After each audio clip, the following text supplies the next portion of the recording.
Good morning friends. आज का topic भी कुछ ऐसा ही है, 31 लॉज फॉर डायबिटीज एजुकेटर्स। मुद्दे पे आते हैं। ऑनरेबल अरविंद जी, अमित जी, महेश जी, पुनानिया जी, चेची साहब and my dear friends, diabetes क्या है अगर ये हम पूछें तो वैसे सभी को पता है, लेकिन फिर भी अगर हम सही मायने में देखें तो हमें नहीं पता। वाई? बिकॉज पूरे दुनिया में क्या कोई एक ऐसा पेशेंट आपने देखा जो डायबिटीज़ को ठीक कर चुका हो दवाई लेने के बाद, दवाई की वजह से? It is not like that. तो यहाँ पे सीए इंस्टीट्यूट में मैं इसको ऐसे कंपेयर करूँगा हमारे सीए के पार्टिसिपेंट्स के लिए कि डायबिटीज़ हेल्थ के लिए वही है जो जीएसटी बिजनेस के लिए है। तो मेरी नज़र से सब चाहते हैं करना, लिंक करें क्या, कुछ समझ नहीं आता। फ़र्क सिर्फ इतना है कि जीएसटी को आए लगभग 100 दिन से ज़्यादा हो गए और डायबिटीज़ को आए, डायबिटीज़ की पहली दवा को आए एग्जैक्टली 100 साल हुए। 1918 में पहली इसकी दवा की पहला जो आविष्कार हुआ था, that was 1918। So it is this 2017 is exactly 100 years after the first medicine was invented. लेकिन अभी भी कन्फ्यूजन है, किसी भी डॉक्टर से पूछेंगे तो कन्फ्यूजन है। वो डायबिटीज़ का डॉक्टर मैं ज़्यादातर देखता हूँ खुद ही डायबिटिक पेशेंट है। जो खुद ही डायबिटिक पेशेंट है वो दूसरे को कैसे ठीक करेगा? तो वो ठीक कर ही नहीं सकता, राइट? सो हम चाहते हैं ठीक करें, चाहे बिजनेस की बात हो चाहे अपनी हेल्थ की बात हो, लेकिन करना क्या है? जब जीएसटी आया था तो इसका फुल फॉर्म क्या है? गुड्स। हाँ, तो ये बड़ा सिंपल है। मैंने कहा ये तो गुड्स है और सर्विस है, तो सर्विस टैक्स भी पता है, गुड्स भी पता है, ये दोनों का मतलब पता है। तो आई आस्क्ड माय अकाउंटेंट कि वो कहती मेरे बस की बात नहीं है, मैं तो सिंपल एक अकाउंटेंट हूँ। फिर मैंने अपने सीए से पूछा, कहा कि चलो मैं देखता हूँ, मैं कल बताता हूँ। कुछ बताया, वो कुछ समझ नहीं आया, वो ढूंढ रहा है। सो that is what is diabetes. फिर फाइनली मुझे एक शख्स मिले, वो है अनूप। अनूप जी हैं यहाँ पे, और महेश जी। तो इन्होंने कहा कि हमने जीएसटी पे किताब लिखी है। तो फिर फाइनली उसका सोल्यूशन मिला। बोलने का मतलब है कि I really want to do something कि जीएसटी को लागू किया जाए, लेकिन करें तो करें क्या? वो रास्ता क्या है? वो पूछे किससे? जिससे पूछ रहे हैं उसको भी तो नहीं पता, ठीक है ना? तो that is what is diabetes. तो हम यहाँ पे वो 31 लॉज जो जहाँ पे डॉक्टरों की पढ़ाई ख़त्म होती है, उसके आगे की जो दुनिया है वो अगर हम जान लें तो डायबिटीज़ क्लियर ठीक हो सकती है। तो जो चीज़ कोई डॉक्टर इसलिए नहीं बताएगा क्योंकि उसको पता ही नहीं है, वो चीज़, वो ऐसी 31 चीज़ों को आज हम डिस्कस करेंगे। और सवाल सिर्फ डायबिटीज़ का नहीं है, बिकॉज आपने देखा कि diabetes, heart disease, high blood pressure, ये सारी चीज़ें, ओबेसिटी मिली जुली हैं, एक्सक्लूसिव नहीं है कि आज कोई डायबिटीज़ की दवा ले रहा है तो आज से 1 साल बाद वो साथ में बीपी भी उससे जुड़ जाएगा, और एक और साल बाद एक और दवाई जुड़ जाएगी, हार्ट की दवाई जुड़ जाएगी। तो वो एक पैकेज है। शुरू किससे सफ़र शुरू होता है वो एक अलग बात है। किसी का सफ़र बीपी से शुरू होगा, किसी का सफ़र हो सकता है कोलेस्ट्रॉल की दवा से शुरू हो, बट एट द एंड आज से 5 साल बाद, 7 साल बाद देखेंगे तो कलेक्शन ऑफ मेडिसिन है। रेयरली ऐसा कोई मिलेगा जो सिर्फ एक ही दवाई ले रहा होगा। हाँ, शुरुआत एक दवाई से कर रहा होगा, लेकिन ultimately it is the collection of medicine. उसको ये नहीं पता कौन सी बीमारी, उसको पता है कितनी दवाइयाँ मुझे खानी है पूरे दिन भर में, that he knows. And normally मैंने देखा कि एक पेशेंट जो होता है 40 से 50 के बीच में, बाय दैट टाइम 10 से 15 की दवाइयाँ, जिसमें मल्टीविटामिन कैप्सूल्स, टॉनिक भी इकट्ठे अगर कर लें तो अबाउट 10 to 15 तो एवरेज है। एवरेज, ज़्यादा का कोई लिमिट नहीं है, लेकिन मिनिमम इतना तो है ही जो एवरेज है। सो जो ये 31 लॉज हैं, ये नॉर्मली हमारे डायबिटीज़ एजुकेटर्स हैं यहाँ पे। जो diabetes educator, they may please raise hand. Thank you, thank you. So diabetes educator is the one जो अपने ऊपर इम्प्लीमेंट करते हैं and then they help the people to understand it. जो मैं आपको समझा रहा हूँ, मैं भी एक डायबिटीज एजुकेटर हूँ, राइट? सो हम शुरुआत करेंगे, हम अपने ऊपर इम्प्लीमेंट करके, देन उसको बढ़ाएंगे दायरे को, अपने फैमिली को ठीक करके, फिर और बढ़ाएंगे अपने फ्रेंड्स को ठीक करके, और उसको बढ़ाएंगे आगे। That is what is the idea of diabetes educator. It is not just कि डायबिटीज़ एजुकेटर तो डायबिटीज़ की ही बात उसको पता होनी चाहिए, क्योंकि जो भी पेशेंट आते हैं, फॉर एग्जाम्पल मेरे पास आता है कोई पेशेंट, तो वो सिर्फ डायबिटीज़ का पेशेंट नहीं है। Diabetes is one of the illness, but peripheral बहुत सारी बीमारियां हैं। तो आज हम सबकी बात करेंगे, पहली बात। और दूसरी बात, इसमें कहीं पे हो सकता है आपके दिमाग में कुछ सवाल रह जाएं, तो जो जैसे जैसे मैं आगे बढ़ूंगा 31 लॉस की तरफ, आपके सवाल आपको लिखने हैं। At the and I will give you an opportunity, वहाँ पे आपको पूछना है, राइट? सो पहले मैं बता दूं, the solution is there and very quick solution is there, right? तो let's start with the solution. सबसे पहली बात डायग्नोसिस पे आता है, डायबिटीज़ का पेशेंट है कि नहीं है, हम ब्लड प्रेशर के पेशेंट है या नहीं है, right. So that is the first thing कि पेशेंट है भी कि नहीं है, तो उसको डायग्नोस करने का क्या तरीका है और क्या तरीका होना चाहिए, सबसे पहली बात। तो पहला ट्रैप जो पहली गलती करते हैं कि हम डायग्नोसिस में ही, बहुत सारे लोग जो पेशेंट थे ही नहीं but they are wrongly diagnosed, तो पहले इसकी बात करते हैं। डायग्नोसिस के दो तरीके हमारे पास, एक तो ब्लड शुगर चेक करना अगर डायबिटीज़ की बात करें, और दूसरा सिम्टम। ब्लड शुगर चेक करना that is a number, glucometer में एक नंबर बताया होगा, वो नंबर बताएगा आप डायबिटीज़ पेशेंट हैं या नहीं है। ट्राई टू अंडरस्टैंड, ग्लूकोमीटर में एक नंबर है, तो वो नंबर इंपॉर्टेंट है कि नहीं है, वर्सेस एक और पेशेंट है वो सिम्टम, दिक्कत है उसको, उसका गला सूख रहा है, बार बार टॉयलेट जाना पड़ रहा है, उसको थकावट हो रही है, एनर्जी लेवल डाउन है, वेट भी कम होता जा रहा है या बहुत ज़्यादा बढ़ता जा रहा है, सो सिम्टम। कभी भी the diagnosis should not B only on the basis of number, number important नहीं है जब तक कि सिम्टम भी साथ में जुड़ा ना हो। और ये इसमें फंसते वो लोग हैं जिनको एनुअल हेल्थ चेकअप का वो मिला होता है कि भाई एनुअल एक बार तो चेक करा लेना चाहिए, तो वो तो ज़रूर ट्रैप में आते हैं, क्योंकि नंबर आपका वही हो जो कन्वेंशन लिखा गया है, उसके चांसेस बहुत कम है। कन्वेंशन लिखा है कि 100 से नीचे होना चाहिए, 100 से अगर ऊपर है तो डायबिटीज़ है, और 100 से नीचे तो प्री डायबिटीज़ है, मतलब कोई हेल्दी नहीं है, या तो डायबिटिक पेशेंट है आप या होने वाले हैं। डायबिटीज़ पेशेंट है तो दवा लीजिए, और अगर पेशेंट नहीं है तो होने वाले हैं तो भी दवा ले लीजिए। तो इन एनी केस आप किसी भी डॉक्टर के पास रैंडमली चेक कराएंगे तो chances are you will come back with some medicine either to prevent diabetes or to control diabetes. So पहला नियम यह है कि डायग्नोसिस का जो बेसिस है वो कभी भी ब्लड शुगर रीडिंग नहीं होना चाहिए, एक्सक्लूसिवली ब्लड शुगर रीडिंग नहीं होना चाहिए। ब्लड शुगर रीडिंग किसी की 300 भी हो सकती है बट वो एब्सोल्युटली हेल्दी हो सकता है, तो वो डायबिटीज़ पेशेंट नहीं है। इसको मैं आगे और इलॉबरेट करूंगा, लेकिन अभी पहली पॉइंट कि ब्लड शुगर रीडिंग बेसिस नहीं होना चाहिए, राइट। अगर आप डायग्नोस कर रहे हैं, साथ में सिम्टम अगर हैं तो ब्लड शुगर रीडिंग पे फिर सेकेंडरी है वो, ठीक है ना। इट्स लाइक मैं एग्जांपल दे रहा हूँ, जैसे आप में से कई लोग आए यहाँ पे, गूगल मैप को देख के, गूगल मैप आपने सेट कर दिया अपने मोबाइल पे, वो डायरेक्शन दे रहा है, सीधे जाइए, फिर राइट जाइए, फिर लेफ्ट जाइए, फिर फाइनली वो बोलता है कि भाई कि आप आते हैं और फाइनली देखते हैं कि यहाँ पे लिखा है सीए का ये इंस्टीट्यूट है, किसी से पूछते हैं वो भी बोलता है सीए का इंस्टीट्यूट है और यही है, लेकिन गूगल मैप बता रहा है कि 2 किलोमीटर आगे जाके है। अब गूगल मैप की बात मानेंगे या जो लोग बोल रहे हैं और जो तो आपको दिख रहा है उसकी बात मानेंगे? कुछ लोग होते हैं जो टेक्नोलॉजी पे ओवर डिपेंडेंट है, मैं तो गूगल मैप की बात मानूंगा, ये बता रहा है अभी भी 2 किलोमीटर आगे है, तो गूगल मैप के अनुसार 2 किलोमीटर आगे जाएगा, एक झोपड़ी दिखेगा, गूगल मैप बोलेगा यही सीए इंस्टीट्यूट है, तो उसी में वो सीए इंस्टीट्यूट ढूंढेगा। तो मैं ये बोलना चाह रहा हूँ कि टेक्नोलॉजी को हमें यूज़ करना, लेकिन उस पर ओवर डिपेंडेंट नहीं होना। टेक्नोलॉजी से बड़ा एक और technology that is our own body, हमारा बॉडी भी हमें इंडिकेशन देता है, हमारी आंखें, हमारे कान, हमारे नाक, वो भी हमें कुछ बताते हैं। जब हम उसको इग्नोर करके हम टेक्नोलॉजी पे डिपेंड होते हैं, then we become the trap, हम फिर उसका ट्रैप का पार्ट बन जाते हैं। सो टेक्नोलॉजी सेकेंडरी आएगी, राइट। टेक्नोलॉजी की अपनी हेल्प ली यहाँ तक पहुँचने में, बट अपने अपने आँख कान नाक भी खोल के रखे, राइट। कि टेक्नोलॉजी फेल हुआ तो एक और टेक्नोलॉजी भगवान ने दिया, पहले उस पर डिपेंड होना है। वो हमने आंखों पे देखा, लिखा हुआ है, एक आदमी बोल भी रहा है, सुनाई भी दे रहा है, महसूस भी कर रहे हैं, दैट बिकम्स इंपॉर्टेंट। अब वो टेक्नोलॉजी क्या करी, 2 किलोमीटर दूर है कि 4 kilometre, that does not make any sense. So पहला नियम ये है, मैंने बहुत सारे ऐसे लोग देखे जो those were very perfectly healthy, बिल्कुल ठीक है, लेकिन रीडिंग जब भी देखो 250, 250, 300, वो उनका बॉडी का होम्योस्टेसिस है, उनका बॉडी का मेकअप भी वैसे है। जैसे हर एक को एक साइज का जूता फिट नहीं बैठ सकता, ठीक उसी तरह से हर एक के लिए एक नंबर फिट नहीं बैठ सकता, तो वो डायबिटीज़ का पेशेंट है ही नहीं। मैं इसको और इलॉबरेट करूंगा आगे, तो पहले हम आगे बढ़ते हैं। तो पहला नियम डायग्नोसिस के लिए, blood sugar is not the primary, it can be secondary, primary बिल्कुल नहीं हो सकता, ना होना चाहिए। Now here most effective to control the blood sugar, किसी को अगर डायबिटीज़ है भी, पहले तो डायबिटीज़ है तो क्या होगा, सिम्टम्स होंगे, दिक्कतें होंगी, राइट। उसके बाद ब्लड शुगर की रीडिंग होगी, कितनी, 250 से ऊपर, 250 से ऊपर रीडिंग भी आ रही है और उसको दिक्कत भी है, डिस्कम्फर्ट भी है, तो हो सकता है डायबिटीज़ पेशेंट हो सकता है कि अभी भी हो सकता है पेशेंट हो या नहीं हो। अगर तो है तो क्या करना है, उसके लिए जो सबसे बड़ी मेडिसिन, सबसे बड़ी दवा जो शुगर लेवल को एकदम कंट्रोल कर देगा, एकदम ही कंट्रोल कर देगा, सबसे powerful medicine, that is the green leaves.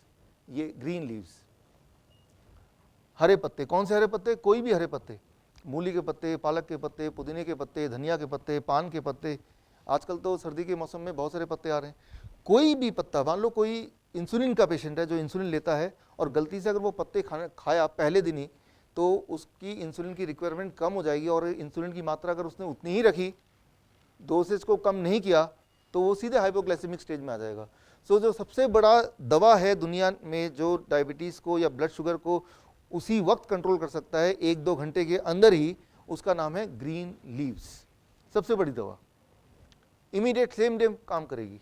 और ये फ़र्क उनको दिखेगा ज़्यादा जो इंसुलिन डिपेंडेंट है। अगर कोई 40 यूनिट लेता है तो देखेगा जैसे ही इसको इम्प्लीमेंट किया 40 की जगह वो 30 यूनिट में ही उतना काम चल जा रहा है। तो that is the most important medicine, right, which is much more powerful than any conventional insulin or any other medicine, right? जो भगवान का बना हुआ ये मेडिसिन है। उसके बाद सेकेंड नंबर पे है वेजिटेबल्स, सब्जियाँ, कच्ची सब्जी। मैं ये नहीं बोल रहा हूँ कि ये वाली सब्जी या वो वाली सब्जी, मैं बोल रहा हूँ कच्ची सब्जी।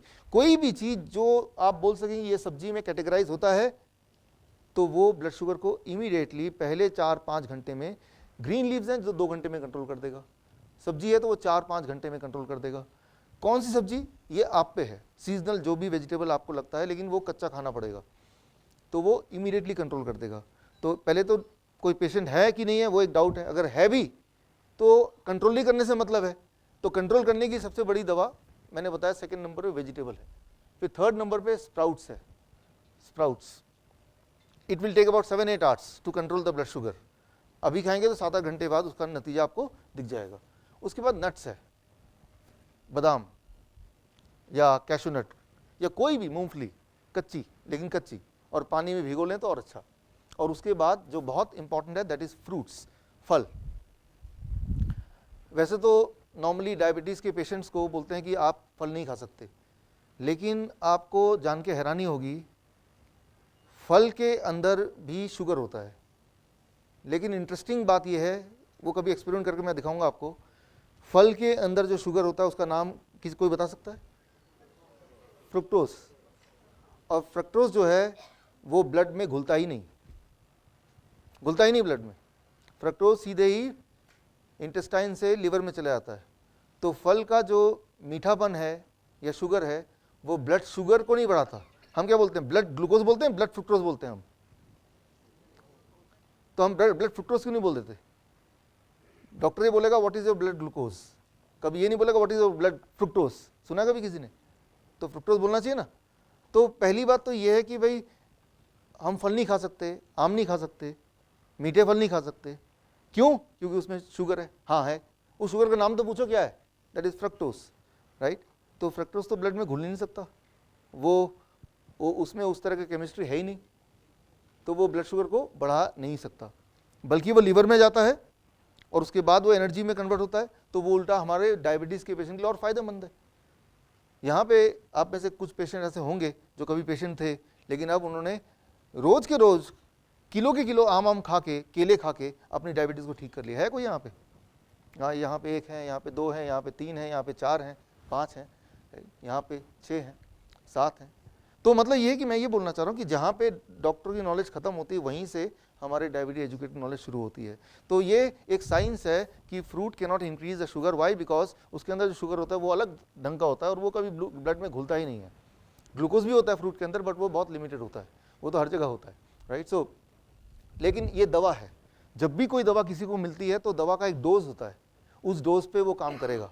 तो ये हमारी दवा है। तो ये कोई बोलेगा कि ये तो मैं भी खाता हूँ, रोज ही खाता हूँ, तो मैं डायबिटिक पेशेंट क्यों पिछले 20 साल से? Right dose is important. कितने डोज में मैं लूँ ताकि वो मुझे मेरे ब्लड शुगर को, मेरे ब्लड प्रेशर को कंट्रोल करे। तो उसका फॉर्मूला मैं आपको बताता हूँ। The next slide, very important slide. हम नॉर्मली इसको बोलते हैं DIP डाइट। DIP डाइट क्यों बोलते हैं? ये जो हमारे डायबिटीज एजुकेटर्स हैं उन सबको तो ये पता है कि why it is called DIP diet. और जो मेरी ट्रेनिंग पहली बार देख रहे हैं वो कितने लोग हैं? ओके, ठीक है।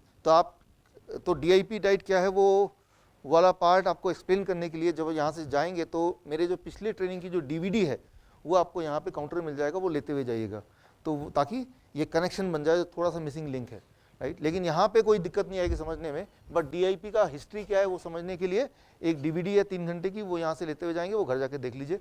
तो that will serve the purpose. So this will work as a medicine. ये दवा की तरह काम करेगा जब आप इसको एक राइट डोज में लेंगे तब। तो राइट डोज कैसे डिसाइड करें, उसके फॉर्मूला क्या है, that is the next very important slide. This is the right dose. Vegetable तो लेना है कितना, आपके बॉडी का 1% बॉडी वेट का, राइट।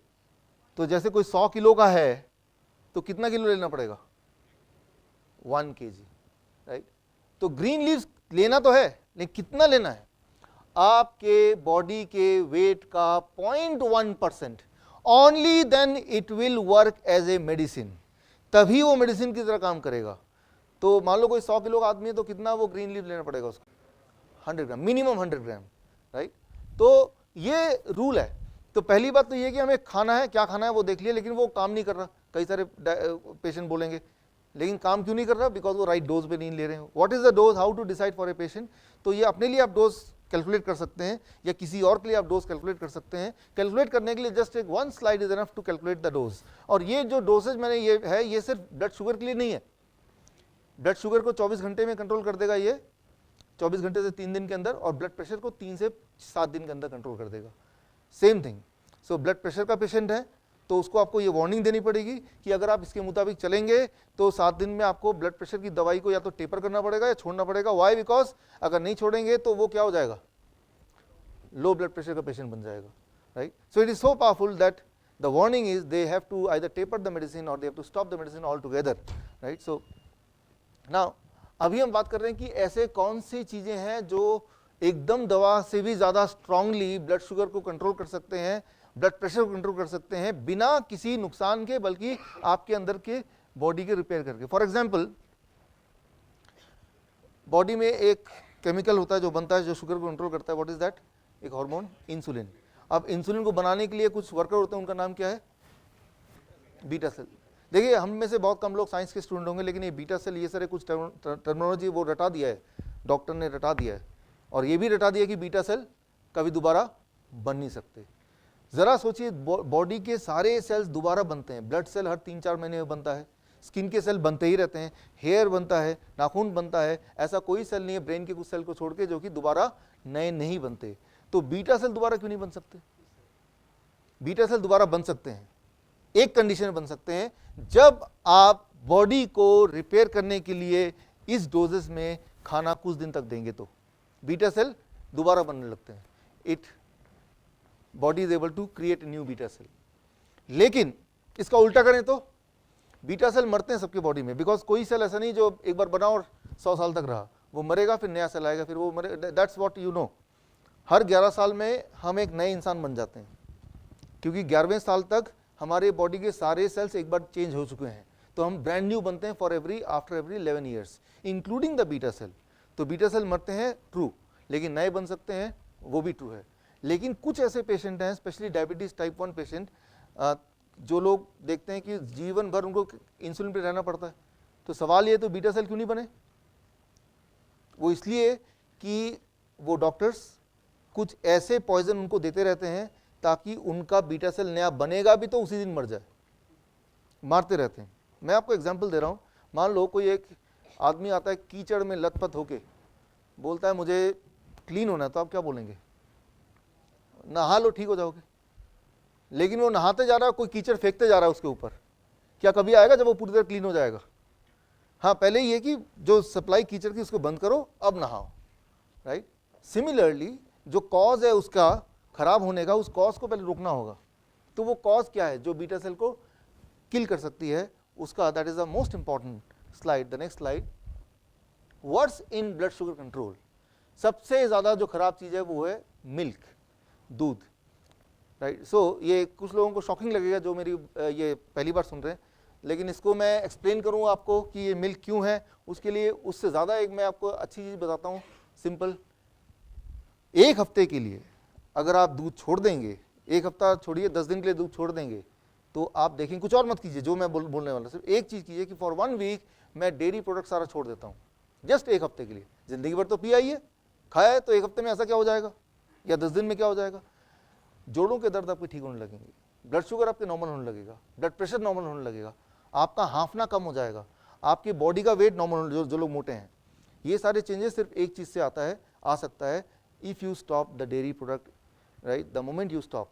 तो मैं तो ये वार्निंग देता हूँ, जो इंसुलिन डिपेंडेंट पेशेंट है वो अगर ये मिल्क प्रोडक्ट कम करते हैं या छोड़ते हैं तो उनको इंसुलिन की डिपेंडेंसी भी कम करनी पड़ेगी। क्यों? जैसे ही वो मिल्क प्रोडक्ट छोड़ेंगे एक चीज होगी कि बॉडी के बीटा सेल दोबारा जन्म, वो तो लेते ही हैं दोबारा जन्म, लेकिन उनको किल करने का जो पॉइजन है, वो कीचड़ है, वो आपने फेंकना बंद कर दिया। The moment you stop throwing right the filth, जैसे आपने कीचड़ फेंकना बंद किया तो क्या हुआ? तो वो तो नए जन्म ले रहे हैं लेकिन वो मरेंगे नहीं अब, और वो मरेंगे नहीं तो इंसुलिन प्रोडक्शन क्या होगा? बढ़ जाएगा। तो आपको बाहर से इंसुलिन लेना, वो क्या करना पड़ेगा? घटाना पड़ेगा, राइट। सो कई बार मैं हैरान होता हूँ देख के डॉक्टरों को, कई बार कुछ ऐसे बच्चे होते हैं कि जिनके इंसुलिन की डिपेंडेंसी कम हो जाती है, यानी कि वो 20 यूनिट ले रहे थे लेकिन कुछ दिन बाद कुछ ऐसा हुआ कि 10 यूनिट पे काम चल रहा है। डॉक्टर को पता चलता है, डॉक्टर बोलता है ऐसा करो इसकी दूध की मात्रा डबल कर दो, और जैसे ही वो डबल कर दिया दोबारा से वो जो 10 यूनिट से काम चल रहा था दोबारा वो 20 पे आया। तो it is really surprising, really surprising, right. So सबसे बड़ा दुश्मन जो है वो है मिल्क प्रोडक्ट। इसके बारे में ज़्यादा डिस्कस ना करके I challenge you do it for 1 week और 10 डेज। रिफाइंड फूड, ये सबसे सेकंड नंबर पे बड़ा दुश्मन है। ये ब्लड प्रेशर बढ़ा सकता है, ब्लड शुगर बढ़ा सकता है, ये बॉडी का जो बहुत सारे हार्मोन्स हैं जिनके प्रोडक्शन को डिस्टर्ब कर सकता है, इंक्लूडिंग थायराइड। अच्छा, ये कैसे करता है? ये बड़ी इंटरेस्टिंग बात है, ये सिंपली आपको समझ आएगी। जब आप सोचते हैं कि मुझे खाना खाना है, ऐसे सोचते हैं तो खाने की पिक्चर आती है दिमाग में। फॉर एग्जांपल एप्पल, ठीक है ना। जैसे ही आपने एप्पल की पिक्चर दिमाग में सोची, ब्रेन ने तभी पहला सिग्नल दे दिया और बॉडी में हार्मोन प्रोडक्शन चालू हो गए, including insulin, that is just one of them. फिर जब आपने उस खाने को देखा, ये रहा एप्पल, तो ब्रेन ने सिग्नल दोबारा भेजा। फिर आपने लिया, छुआ, फिर स्मेल किया, फिर टेस्ट किया। वो हर एक्शन बॉडी को प्रिपेयर कर रही है वो फूड को वेलकम करने के लिए। फिर जब उसको चबा रहे हैं, तो सबसे इंपॉर्टेंट एक्शन, तो बॉडी में कई सारे हार्मोन तैयार हो रहे हैं कि स्टमक में, इंटेस्टाइन में, ब्लड में, जो कि उस फूड को अच्छी तरह एक्सेप्ट करे और सही जगह भेजे। लेकिन जब जो रिफाइंड फूड है उसको चबाने में कितना टाइम लगेगा? लगेगा ही नहीं। वो आप एक बिस्किट खाने में कितना टाइम लगेगा? आधे मिनट भी नहीं लगेगा। तो वो चबाने वाला प्रोसेस हमारा 1/10 रह गया है। तो वो जो सिग्नलिंग सिस्टम है बॉडी की, वो सिग्नलिंग सिस्टम जो है वो सिग्नल दिया नहीं, पहले ही खाना पहुंच गया। और जब पहले ही खाना पहुंच गया, होता नहीं है आप किसी गेस्ट को बुलाते हो अपने घर पे, भाई 7 बजे आ जाना जी, आप उसको देख के कि 7 बजे हैं तो मैं 6:30 बजे तक तैयार कर लूँगा। वो 5 बजे आ गया तो क्या होगा? You will be disturbed, right. तैयारी तो हुई नहीं, आपने तो 7 बजे का टारगेट रखा था, वो 5 बजे आके बैठ गया या वो 3 बजे आके बैठ गया, तो आपको खुशी नहीं होगी गेस्ट आ गया, आपको एक टेंशन हो गया, आप क्या करें, राइट। सिमिलरली वो फूड अचानक आ गया स्टमक में, तो क्या होगा? अचानक आ गया ब्लड में, वो स्टमक ने धक्का के ब्लड में भेज दिया, तो उस इंसान का ब्लड प्रेशर बढ़ गया, ब्लड शुगर बढ़ गया, कोलेस्ट्रॉल बढ़ गया, जितने सारे पैरामीटर है वो इधर उधर हो गए, right. So it is like एक गेस्ट आ रहा है, वो हम क्या करते हैं, गेस्ट के कहीं जाते हैं तो अचानक नहीं पेश हो जाते, वी गिव ए कॉल कि मैं पहुंचने वाला हूँ, अच्छा मैं इस चौक तक पहुंच गया हूँ, ठीक है। तो कहीं ना कहीं दिमाग में रहता है कि वो बंदा भी प्रिपेयर हो रहा है, right. Similarly body also prepares, right. लेकिन रिफाइंड फूड में ये दिक्कत है। And then animal food, right. Animal food में एक और दिक्कत है, हालांकि यहाँ पे नॉन वेजिटेरियन थोड़े कम होंगे, तो जो कम है, जो नॉन वेजिटेरियन नहीं है वो भी एक तरह से नॉन वेजिटेरियन है, क्योंकि एनिमल फूड का मतलब सिर्फ नॉन वेजिटेरियन नहीं है। कोई भी ऐसा खाना जो जानवरों से आता हो वो एनिमल फूड है। जैसे डेयरी प्रोडक्ट, वो एनिमल फूड है कि प्लांट फूड? एनिमल फूड की दिक्कत क्या है कि एनिमल्स का जो प्रोटीन है, जितने भी एनिमल्स हैं, अगर सिंपल भाषा में बात करें, सारे एनिमल के प्रोटीन आपस में मिलते जुलते हैं एंड वो प्लांट के प्रोटीन से अलग हैं। एनिमल का प्रोटीन प्लांट के प्रोटीन से अलग दिखता है, राइट। और जब हम कुछ खाते हैं, जैसे अंडा खाया, तो वो प्रोटीन स्टमक में कई टुकड़ों में कटता है, तब जाके ब्लड में घुलता है और ब्लड तभी उसको यूज़ कर पाता है, राइट, छोटे छोटे हिस्सों में। कई बार हमारे स्टमक इतने नाजुक हैं कि वो प्रोटीन को टुकड़ों में नहीं काट सकते, तो सीधे ब्लड में घुल जाएगा, और जो सीधे घुलेगा तो वो बॉडी के लिए बेकार है। तो इम्यूनिटी को ब्रेन बोलता है कि वो प्रोटीन को उठा के फेंक दो जो ब्लड में सीधे ही आ गया बिना कटे। तो इम्यूनिटी पूछती है कि कौन सा प्रोटीन को, तो ब्रेन सिग्नल देता है प्रोटीन का शेप ऐसा है, लेकिन वो जो शेप है उस प्रोटीन का, वो एनिमल प्रोटीन का शेप कैसा होगा? आप एनिमल है कि आप प्लांट हैं? तो यहाँ पे इंपॉर्टेंट बात है कि हमारे जो प्रोटीन का शेप है और वो जो अंडे का प्रोटीन का शेप है, that is very very similar, right. उस सिमिलरिटी के चक्कर में क्या होगा कि हमारी इम्यूनिटी उस प्रोटीन को मारने के चक्कर में क्या कर देगा, it will attack our own protein, है ना।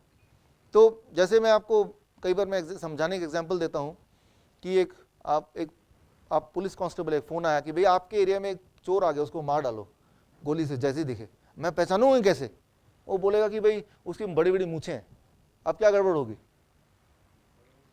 जो भी बड़ा मूछे वाला है वो भी मारा जाएगा बिना मतलब के, एक इनोसेंट आदमी भी। The same thing happens, it is called auto immune disease, कि ऑटो इम्यून जो स्किन डिजीज होते हैं कई तरह के, जो कैंसर होते हैं कई तरह के, इवन डायबिटीज टाइप 1 होता है, all these are autoimmune disease, जहाँ की बॉडी गलती से अपने ही अच्छे लोगों को मारती है दुश्मन समझ के। तो वो ऑटो इम्यून डिजीज डॉक्टर पास जाएंगे, बोलेंगे जीवन भर कभी खत्म नहीं हो सकता, क्योंकि जीवन भर वो एनिमल फूड नहीं खत्म कर रहा ना, राइट। डॉक्टर ये नहीं बोलेगा कि इसका सोर्स एनिमल फूड, उसको बंद कर दो, कॉज को बंद कर दो, उसी दिन खत्म हो जाएगा। स्किन डिजीज का कोई पेशेंट होगा, 99% of the skin disease patient, they are skin disease patient because of this autoimmune attack. तो कॉज को हटा दिया, राइट। मान लीजिए मैं बोलता हूँ कि यहाँ पे आते हैं, देखते हैं बहुत बदबू है, बहुत बदबू है, डॉक्टर पास जाएंगे, डॉक्टर बोलेगा भाई यहाँ बदबू है, मैं रह नहीं पाती, वो एक परफ्यूम देगा, छिड़क देना भाई दिन में 2 बार, बदबू चलेगी। लेकिन फिर क्या कि वो जो चूहा मरा हुआ था वो और सड़ गया, तो 2 बार देने के बाद भी बदबू फिर भी आ रही है। डॉक्टर बोलते ये भी काम नहीं कर रहा, डॉक्टर बोले ऐसा करो, अब से 4 बार छिड़क देना, परफ्यूम 4 बार लगाया, आप कंफर्टेबल हैं, लेकिन फिर भी क्या होगा, कुछ समय के बाद वो भी एनफ नहीं होगा, बिकॉज वो तो सड़ता जा रहा है ना। तो यहाँ पे सोल्यूशन क्या है, तो चूहे को पकड़ के वो उठा के बाहर फेंक दो। जो कॉज है, जब तक उसको हम उठा के अलग नहीं करेंगे, क्योर नहीं हो सकता। तो ऑटोइम्यून डिजीज में 99% ऑटोइम्यून डिजीज का जो कॉज होता है वो रिफाइंड एंड एनिमल, ये दोनों मिला के है। इसको जब तक हटाएंगे नहीं तब तक वो जिंदगी भर बीमार रहेगा। ऐसा कोई स्किन डिजीज का पेशेंट नहीं देखा होगा कि जो ये बोलता हो कि अब मैं ठीक हो गया हूँ। टेम्परली कुछ ना कुछ हो जाता होगा, लेकिन परमानेंटली वो बीमारी रहता लगातार, ऑटो इम्यूनिटी चलती रहती है। क्यों? क्योंकि वो जो चूहा है उसको फेंका नहीं, घर के अंदर रखा हुआ है, वो सिर्फ मैनिपुलेट करने की कोशिश कर रहे हैं, कभी परफ्यूम बढ़ा के, कभी उसको चेंज करके, कभी कुछ और करके, कभी उस घर से बाहर भागे। बट द कॉज को हमें समझना, उसको हटा देना। द मोमेंट आपको स्किन डिजीज के पेशेंट से मिलेंगे, उसको सिर्फ 2 चीज बोलिए, रिफाइंड फूड और एनिमल फूड को, और नहीं 15 दिन के लिए हटा दीजिए, एक्सपेरिमेंटल। आप देखेंगे 15 दिन के अंदर उसकी बॉडी के अंदर जो सालों साल से था, वो जो जख्म थे, घाव हो गए थे स्किन डिजीज के, वो वैनिश हो जाएंगे। 15 डेज क्या होता है, राइट। 15 साल हो गए उसको बीमार पड़ते हुए, 15 दिन क्या होते हैं, राइट। सो क्योंकि अभी जो करंट मेडिकल साइंस है वो कॉज पे नहीं बेस करती है, वो सिम्टम पे बेस करती है। सिम्टम क्या है, मुझे जुकाम दर्द है बाहर, तो क्या है कि वहीं पे मलहम लगा दिया। सिम्टम क्या है, मुझे बदबू आ रही है, तो बदबू का इलाज कर रहे हैं, लेकिन बदबू क्यों आ रही है ये नहीं पूछ रहा वो डॉक्टर कि कारण क्या है। उनको ना तो पूछेंगे ना बताएंगे, उनका सिलेबस देखेंगे ना, तो उसमें उस सिलेबस में कॉज के बारे में जिक्र करना या वो कोई प्रोटोकॉल का पार्ट ही नहीं है। सो उसको सिर्फ उतना ही देखना है। अब बचपन में आपने देखा हो, एक कहानी आपने पढ़ी है 7 अंधों की, जो हाथी के अलग अलग पार्ट को पकड़ लेते हैं। एक को पूछता हाथी क्या, ये क्या पकड़ा है, तो वो बोलता है ये तो सांप लग रहा है, याद आ रहा है आपको। एक को बोलता है आपको क्या लग रहा है, लगता है बहुत बड़ी दीवार है। तो डॉक्टर ही है कि वो उसका फोकस है आजकल, मैं तो आई स्पेशलिस्ट हूँ, मैं तो ये स्पेशलिस्ट हूँ। आई का भी कई सारे डायमेंशन हो गए, आई का बीच वाला हिस्से का एक अलग स्पेशलिस्ट है, बाहर के हिस्से का एक तीसरा स्पेशलिस्ट है। तो वो कभी इलाज नहीं कर सकते, इलाज तो कर सकते हैं, ठीक नहीं कर सकते कभी। सो उसके बाद था oil, anything which is packed, anything refined क्या है, कोई भी चीज आप तक पहुंचने से पहले फैक्ट्री के रास्ते से होते हुए आप तक पहुंच रही है तो वो रिफाइंड है। कोई भी चीज हाथ में लेके देखिए और पूछिए ये इंसान ने बनाया या भगवान ने बनाया, अगर आंसर आ रहा है ये इंसान ने बनाया तो वो रिफाइंड है, राइट। तो ये सिंपल डेफिनेशन है। ऑयल, ये चौथे नंबर पे सबसे खराब चीज ऑयल। हालांकि लोग पूछते हैं कौन सा ऑयल खाएं, वो ऑलिव ऑयल ले लें या फिर सरसों का तेल ले लें या फिर कोई और सनफ्लावर ले लें, राइट, इस तरह का कुछ। तो मैं बोलता हूँ जो सबसे सस्ता वही ले लो, क्योंकि सबके सब इक्वली हार्मफुल है, कम से कम पैसे तो बचे। तो मैं ये बोलना चाह रहा हूँ कि अगर आपको लगता है कि ऑयल कोई कम हार्मफुल या ज़्यादा हार्मफुल, ऐसा नहीं है। कोई भी ऑयल, जो पहली बात तो यूज़ कैसे करते हैं, उसको पहले गर्म करते हैं। The moment any oil is heated, heat करते ही सारे ऑयल एक जैसे हो गए, एक जैसे खराब, हीट करते ही। और जैसे पराठे में लगाएंगे, हीट करेंगे ना, ऐसे तो लगाएंगे नहीं, राइट। तो पहले तो ऐसे भी नहीं लेना चाहिए, बट हमारे जो यहाँ पे ट्रेंड है कि हम उसको हीट के थ्रू उसको फूड के वो के उसमें ले जाते हैं। तो जब the moment it is heated, all the oil, the chemical structure became same, exactly same, you cannot differentiate. This means all the oil are equally harmful. तो हमें क्या करना है, उसको कम से कम करना है, इस बात की चिंता नहीं करनी ये ऑयल है तो अच्छा है, वो ऑयल तो खराब हो तो इक्वली खराब है। You cannot distinguish chemically, you cannot distinguish once it is heated, right. So time बचेगा तो इसके केमिकल स्ट्रक्चर पे आएंगे कभी, right. And finally cooked food, मैं ये नहीं बोल रहा हूँ cooked food is a poison, मैं बोल रहा हूँ कुक्ड फूड जो पका के खाना होता है वो आपके पेट को भर सकता है, थोड़ा बहुत आपको न्यूट्रिशन दे सकता है, लेकिन बॉडी में कोई अगर डैमेज हो गया है, रिपेयर करना है, कुक्ड फूड रिपेयर नहीं करता है। मैं सिर्फ इतना बोल रहा हूँ, मैं ये नहीं बोल रहा हूँ कुक्ड फूड खाना चाहिए कि नहीं खाना चाहिए, मैं सिर्फ ये बोल रहा हूँ कुक्ड फूड आपको न्यूट्रिशन देगा, आपके पेट को भर देगा, आपको एनर्जी देगा, but cooked food can not do anything to repair your body. अगर कहीं पे जख्म हो गया है, या कहीं पे घाव हो गया है, या कहीं पे कोई सेल डेड हो गया है, या कहीं पे कोई ट्यूमर आ गया है, तो कुक्ड फूड में वो ताकत नहीं है कि वो आपकी रिपेयरिंग करे, राइट। वो रिपेयरिंग में कोई कंट्रीब्यूशन नहीं है, राइट। सो तो ये that is what is this. तो वर्ड्स में सबसे ज़्यादा जो सबसे ऊपर है वो सबसे खतरनाक, और सबसे नीचे वाला एक्सेप्टेबल है। एक हेल्दी आदमी इसको लेगा तो कुछ नुकसान तो नहीं होगा, लेकिन कुछ फ़ायदा होगा ऐसा नहीं है, मेडिकली कोई फ़ायदा होगा ऐसा नहीं है। पेट भरेगा, न्यूट्रिशन मिलेगी, एनर्जी मिलेगा, रिपेयरिंग नहीं होगी। ओके, सो घी ऑयल वाले कैटेगरी में करेगा या डेयरी प्रोडक्ट में, मिल्क में करेगा, राइट, इनमें करेगा, दोनों में। अच्छा ऐसा ना, क्वेश्चन लिखते रहिए, 31 अभी फटाफट खत्म करते हैं, उसके बाद आप जो पूछेंगे, क्योंकि जो आप पूछ रहे हैं इसका आंसर कहीं आगे कहीं ना कहीं है, राइट। लेकिन इसको पहले खत्म करके then we can interact, you can write the questions, right. हम 4 पे पहुंचे, 5वें पे बड़ा इंटरेस्टिंग, 5वां इंसुलिन डिपेंडेंट पेशेंट के लिए है। मान लो जो इंसुलिन डिपेंडेंट पेशेंट है, आपके घर में हो, आसपास हो, उनसे वो इंसुलिन लेते हैं ताकि ब्लड शुगर कंट्रोल में हो। कंट्रोल का मतलब क्या है, अगर 150 से 250 के बीच में अगर इंसुलिन ब्लड शुगर है तो that is a good control. एम बहुत नीचे करने की जरूरत नहीं है, 150 से 250। मैं एक्सट्रीम केस ले रहा हूं कि एक आदमी है वो इंसुलिन डिपेंडेंट है, वो उसका अगर ब्लड शुगर 400 है तो ज़्यादा खतरनाक है, या 60 है तो ज़्यादा खतरनाक, कौन सा ज़्यादा डैमेजिंग होगा? 60 लो।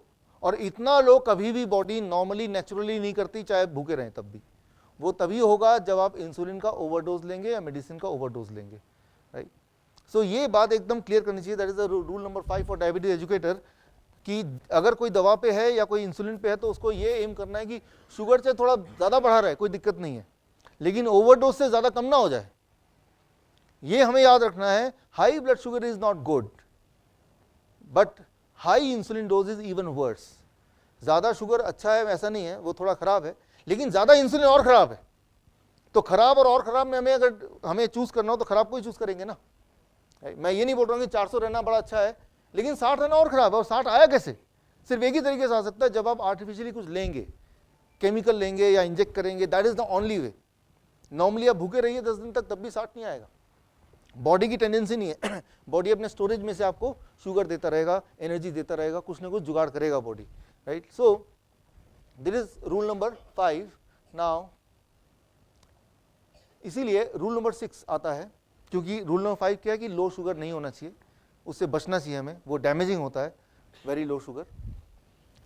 अगर कोई 24 जो DIP डाइट में कोई आता है, DIP डाइट कौन सा वाला है वो मैंने आपको बताया था, ये इस रेशियो में कोई अगर खाने की सोचता है तो he is a DIP diet intake कर रहा है वो, right, he is taking DIP diet.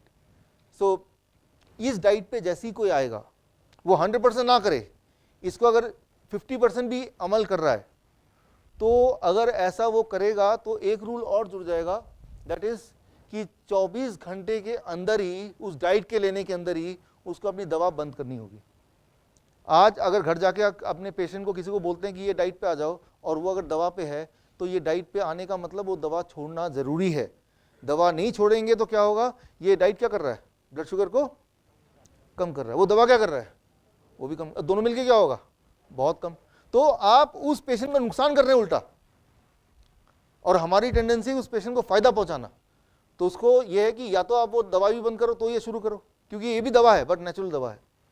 लेकिन अगर ये भी शुरू कर, कई सारे पेशेंट आते हैं मेरे पास कि डॉक्टर साहब खाना वाला आपका मान लेता हूँ और दवा वाला भी उस डॉक्टर का मान लेता हूँ।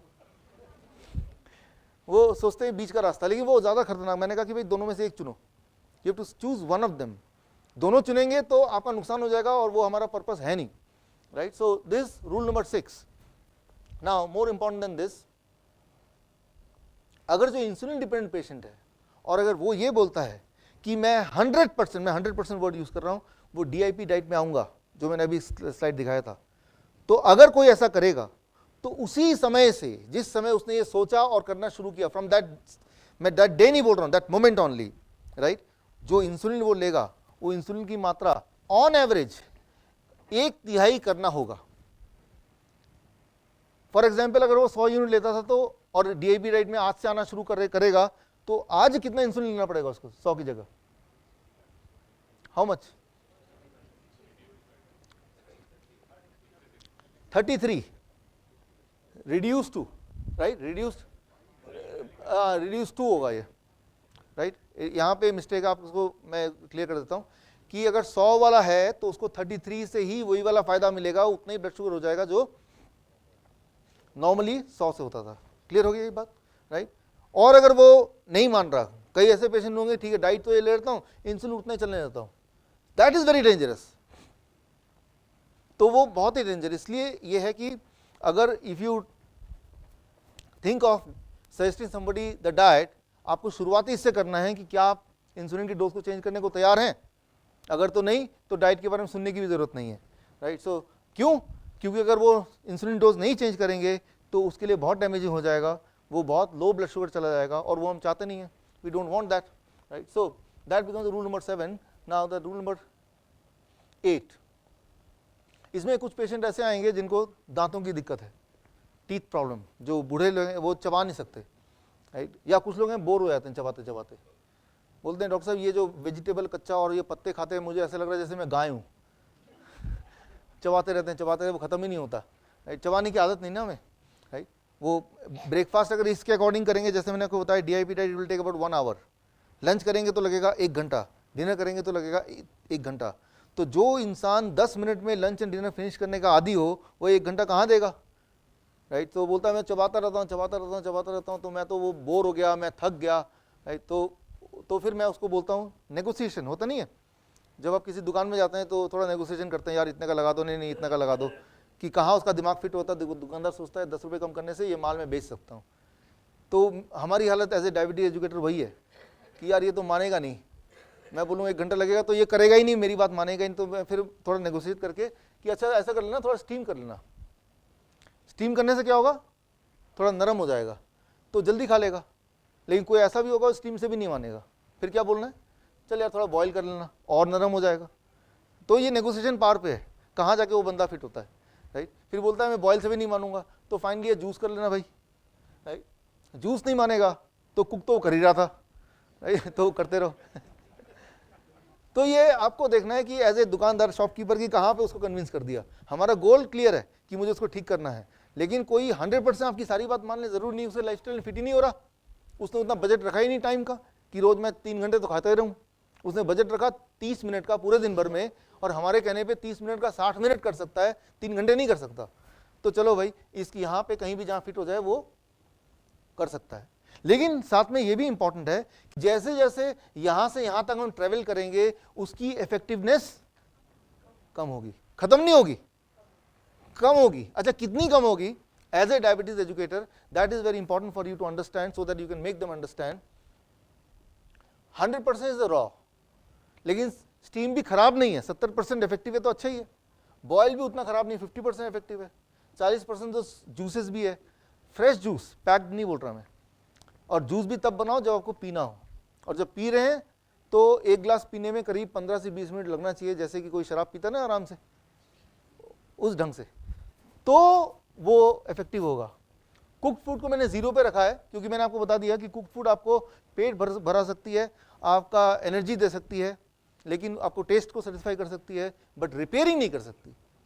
और जो बीपी का पेशेंट है, डायबिटीज का पेशेंट है, जिसको दर्द है जोड़ों में या डिफरेंट काइंड ऑफ पेन है, ट्यूमर है, तो उसके बॉडी को रिपेयरमेंट की जरूरत है। रिपेयरिंग के लिए तो ये कुक फूड नहीं, ये सारे ही करेंगे, लेकिन इसमें जैसे जैसे आप यहाँ से बढ़ते जाएंगे इस तरफ की तरफ, वैसे वैसे आपका टाइम ज़्यादा लगेगा ठीक होने के लिए। बट चलो एज लॉन्ग एज हर दिन थोड़ा थोड़ा ठीक हो रहे हैं तब भी ठीक है। सो आगे हम ये अगले रूल पे, रूल नंबर 9। यहाँ पे कई सारे पेशेंट जो डायबिटीज एजुकेटर, उनको एक दिक्कत आती है कि आपने डाइट बता दिया, समझा दिया, कैसे दवाई टेपर करने बता दिया, वो आता है 1 महीने बाद बोलता है मैंने सारा कुछ वैसे का वैसे ही किया लेकिन कुछ फ़ायदा नहीं हुआ। 100 में से एक पेशेंट ऐसे भी आएगा। तो क्यों नहीं फ़ायदा हुआ या क्या कारण हो सकते हैं, तो उसके लिए है अपना रूल नंबर 9। खाना क्या है हमें पता है, कितना खाना है यही पता है, कैसे खाना है ये बड़ा इंपॉर्टेंट है। Very simple. Rule number 9, frequency of eating, eat before you feel hungry. ये रूल है खास तौर पे डायबिटीज पेशेंट के लिए। भूख लगने से पहले खाओ। जब भूख लग गया, अब जब खाएंगे तो body will work in a different way, पहली बात। दूसरी बात, जब भूख लग ही गया है तो ये नहीं देखेगा कि वो हमारा वो DIP डाइट कहाँ है, फिर तो बिस्किट हाथ लगेगा तो बिस्किट भी खाएगा, वो चिप्स लगेगा वो भी खाएगा, उसके चांसेस ज़्यादा हैं कि वो हमारे नियम से डिविएट हो जाएगा। तो eat before you feel hungry. Number 2, eat every 2 hours, हर 2 घंटे में कुछ ना कुछ पेट में पड़ना चाहिए। तीसरा, choose among the DIP food. मैंने आपको DIP फूड का वो स्लाइड दिखाया था कि पहले ग्रीन लीव्स था, उसके नीचे क्या था, वेजिटेबल, वेजिटेबल के नीचे क्या था, स्प्राउट्स, स्प्राउट्स से नीचे क्या था, नट्स, नट्स से नीचे क्या था, फ्रूट। इनमें से कुछ भी ले लो, उस पर छोड़ दो। कोई बोलता मुझे तो फ्रूट्स बहुत पसंद है, एक तो बहुत नरम होता है वो, दूसरा मीठा होता है, तो वो बिना थोड़ा चबा के खा सकता है वो, तो मैं बोलता हूँ वही खाओ। फिर क्या मैं 1 दर्जन केले खा सकता हूँ, 2 दर्जन खा सकते हो, पूरे दिन केले भी रह सकते हो। एक बार रह के देखिए, एक्सपेरिमेंट करके, अगर आपको लगता है ना कि इससे शुगर बढ़ता है, एक दिन करके देखिए। शुगर थोड़ा तो बढ़ेगा ही टेम्परली, बट इमीडिएटली ड्रॉप भी होगा। क्योंकि थोड़ा क्यों बढ़ेगा, फ्रुक्टोज के साथ ग्लूकोज थोड़ा सा फ्रूट्स में भी होता है, जो कि सब जगह होता है, but that is a good food. So this is the rule number 9, that you have to eat in this way. खाने के ये 3 नियम, ये स्पेशली डायबिटीज फोकस्ड पेशेंट के लिए ज़्यादा है कि ये नियम भी आपको बताने हैं। अगर खुद आप डायबिटीज पेशेंट है तो ये नियम भी आपको अपनाने हैं। Rule number 10। अच्छा, इनमें से कौन सा रिलायबल है, which blood sugar is reliable. पहली बात तो मैंने बताया कि ब्लड शुगर की रीडिंग उतनी रिलायबल होती नहीं है, और अगर होती भी है कंपैरेटिवली तो कौन सी वाली रीडिंग ज़्यादा रिलायबल होती है। कुछ डॉक्टर बोलते हैं फास्टिंग ब्लड शुगर, कुछ है पोस्टप्रैंडल खाने के 2 घंटे बाद, कुछ है HbA1c जो 3 महीने बाद टेस्ट होता है, ठीक है ना। चौथा है average blood sugar. Average blood sugar क्या है, सुबह की खाली पेट की रीडिंग, रात को सोने से पहले की रीडिंग, दोनों प्लस किया divided by 2, that is called average blood sugar, right. So यहाँ पे इन चारों में से जो सबसे ज़्यादा रिलायबल है, कंपैरेटिवली रिलायबल तो कोई भी नहीं है, लेकिन फिर भी अगर आपको मॉनिटर करना ही है, जैसे जो इंसुलिन डिपेंडेंट पेशेंट है उनको इंसुलिन शुगर चेक करना ही है, उनका शुगर कंट्रोल कैसे जा रहा है वो देखना ही है, इन चारों में जो सबसे ज़्यादा रिलायबल है that is average blood sugar. अच्छा, कौन सा सबसे ज़्यादा अनरिलायबल है, जिस पे आप भरोसा बिल्कुल नहीं कर सकते, that is the first one, fasting blood sugar. ये किसी का कुछ भी आ सकता है। फॉर एग्जाम्पल, आपने रात को चेक किया 200 आया, तो एक्सपेक्टेड क्या है, सुबह क्या होगा, 200 से कम होना चाहिए, ज़्यादा होना चाहिए, क्योंकि रात भर तो कुछ खाया नहीं और बॉडी से शुगर जा रहा है लगातार, तो एक्सपेक्टेडली कम होगा। लेकिन आप देखेंगे शुगर सुबह का 250 आ गया। कई लोग घबरा के मेरे पास आते हैं कि रात को मैंने 200 चेक किया और सुबह देखा वो तो 250 था, उठते ही कुछ खाया नहीं। मैं बोलता हूँ हो सकता है कि आधी रात में नींद में कुछ खा लिया होगा आपने। बोले नहीं डॉक्टर साहब, मैं मजाक में मूड में बिल्कुल नहीं हूँ, मैं तो बड़ा घबराया हुआ हूँ और ये 250 आ गया, ये जबकि मैंने कुछ खाया नहीं, मुझे पता है, और ये ऐसा ट्रेंड चल रहा है। ये बड़ा इंटरेस्टिंग है। सुबह जब आप उठते हैं, आप में से 50% लोगों का ब्रेन ये देखता है कि उठते ही आप खाते नहीं हैं कुछ, लेकिन उठते ही बहुत सारा काम करने लगते हैं, खाना बनाना, बच्चे को देखना, बहुत सारे और काम, ऑफिस की तैयारी करनी, कोई फाइल करना, कोई फ़ोन कॉल करना, हज़ारों चीज़ करने लगते हैं। खाना तो बाद में खाते हैं, लेकिन वो जब चीज़ें करेंगे तो उसके लिए आपको एनर्जी की ज़रूरत इमीडिएटली पड़ेगी the moment you get up from the bed. तो आपके उठने से पहले ब्रेन, आप में से आधे लोगों का ब्रेन लिवर को बोलता है कि भाई बंदा उठने वाला है, तो आप थोड़ा सा शुगर लिवर में जो स्टोर होता है वो रिलीज कर दो ब्लड में, ताकि उस शुगर का इस्तेमाल करके आप अपने बेसिक काम निपटा लें जब तक कि ब्रेकफास्ट आप ना खा लें, राइट। सो इसका मतलब ये है कि सुबह उठ के शुगर जब बढ़ जाता है तो यानी कि ब्रेन और बॉडी आपको कोऑपरेट कर रही है आपकी एक्टिविटी में, वो कोई बीमारी नहीं है। उसी को डॉक्टर के पास जाएंगे तो उसकी बीमारी का नाम दे दिए आप तो डायबिटीज पेशेंट है, बल्कि ट्रुथ ये है कि वो तो ब्रेन हमें सपोर्ट कर रहा है, क्योंकि ब्रेन को पता है कि भाई ये आदमी तो सुबह से उठ के खाता नहीं, एक आध घंटे पहले सारे काम निपटाता है, राइट। एक एक्सपेरिमेंट कर सकते हैं, ऐसे लोग 55% ऑफ द वर्ल्ड पॉपुलेशन, उनका सुबह का शुगर ज्यादा होता है रात के शुगर से, सोने से पहले की शुगर 55%। इसे कहते हैं medically dawn phenomena, and dawn phenomena is not a disease.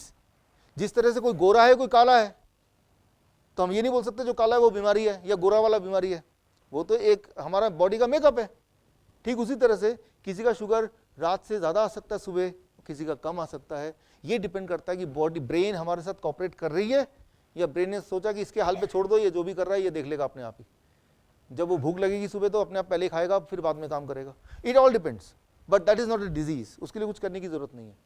एक एक्सपेरिमेंट कर सकते हैं आप।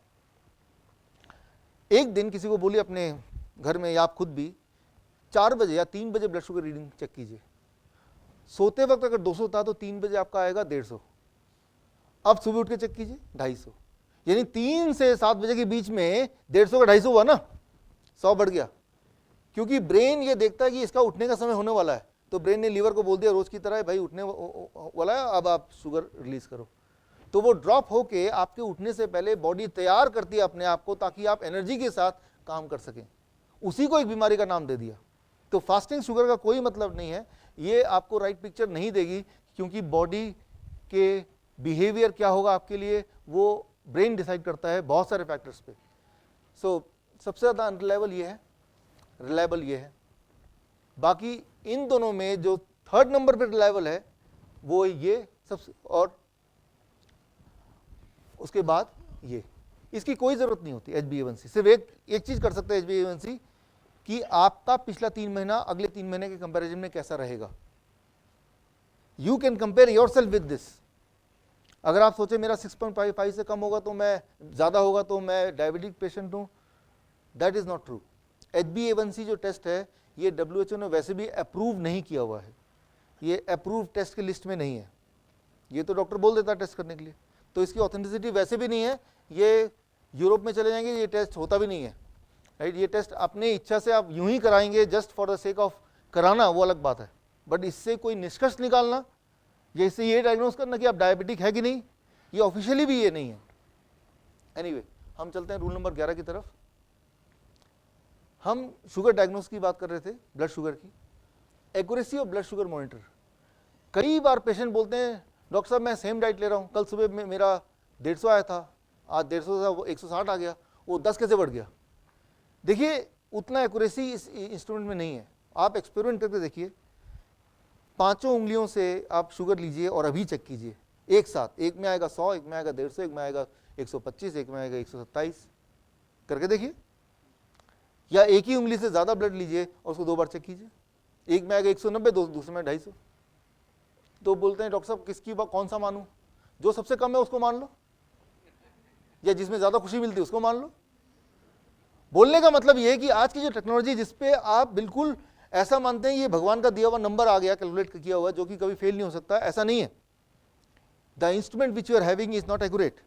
उसमें मिस्टेक के चांस जो ऑफिशियली अलाउड है, एक्सेप्टेबल है, दैट इज 10 to 20%। एरर तो एक्सेप्टेबल है, वो तो मशीन में ही लिखा रहता है, बट वो 10 to 20% नहीं है, कभी कभी 50% भी है। वो 50% की ब्लड शुगर होगा आपका 150, दिखाएगा 250, आप तो सिर पकड़ लेंगे। तो मतलब ये कि ब्लड शुगर की रीडिंग को बहुत सीरियसली भी नहीं लेना है, क्योंकि अभी वो टेक्नोलॉजी आई नहीं है। आ जाएगी टेक्नोलॉजी, लेकिन फिलहाल तो नहीं है। ये ट्रुथ को दिमाग में रखना है कि हाँ ब्लड शुगर चेक कर रहे हैं हम, लेकिन उस पर ओवर डिपेंड नहीं होना है।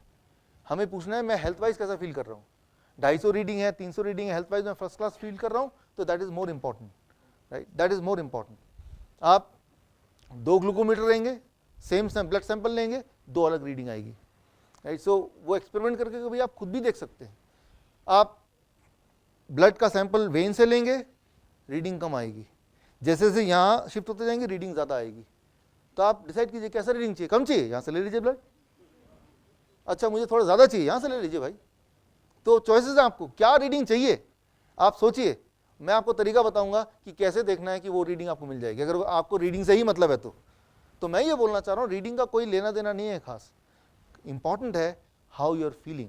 मान लीजिए रीडिंग बिल्कुल 100 आता है रोज, 100 बिल्कुल, और ब्लड प्रेशर 120/80 एग्जैक्ट आता है, लेकिन आप बुरी तरह से पेन है, आप हिल भी नहीं पा रहे हैं, सिर में दर्द रहता है, तो डॉक्टर क्या बोलेगा, यार you are most healthy person in the world. किस चीज़ को मानेंगे, डॉक्टर की बात मानेंगे या वो जो पेन बॉडी में हो रहा है, वो जो एनर्जी लॉस है उसको मानेंगे, राइट। सो ये क्वेश्चन मार्क है। अब द मोस्ट इंपॉर्टेंट स्लाइड यहाँ पे,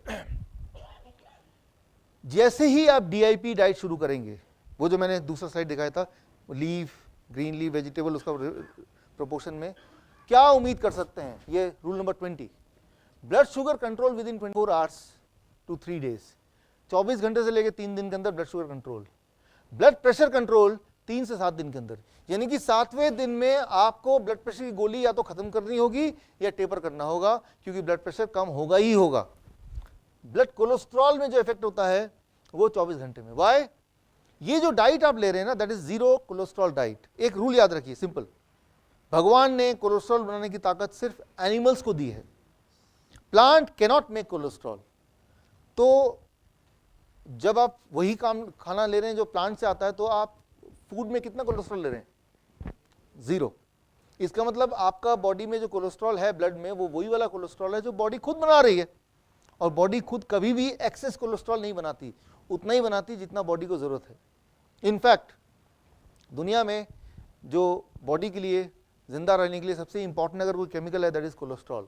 आपके स्किन या कोई भी सेल नए बनते हैं तो वो cholesterol is the outer covering. Cholesterol को घटाना बहुत ही खतरनाक बात है, इस पर ज़्यादा बात नहीं करेंगे। इस पर अगर आपको ज़्यादा जानना है तो मेरा एक यूट्यूब में वीडियो है, cholesterol a medical fraud, high cholesterol a medical fraud, उस वीडियो देखेंगे। एनीवे, थायराइड, जो थायराइड के पेशेंट हैं, अगर वो इस डाइट पे रहेंगे और 1 महीने तक रहेंगे, तो चांसेस आर कि थायराइड की गोलियों को भी उनको 50% टेपर करना पड़ेगा या पूरा छोड़ना पड़ेगा, क्योंकि उनका थायराइड ठीक हो चुका होगा या काफ़ी हद तक ठीक हो चुका होगा।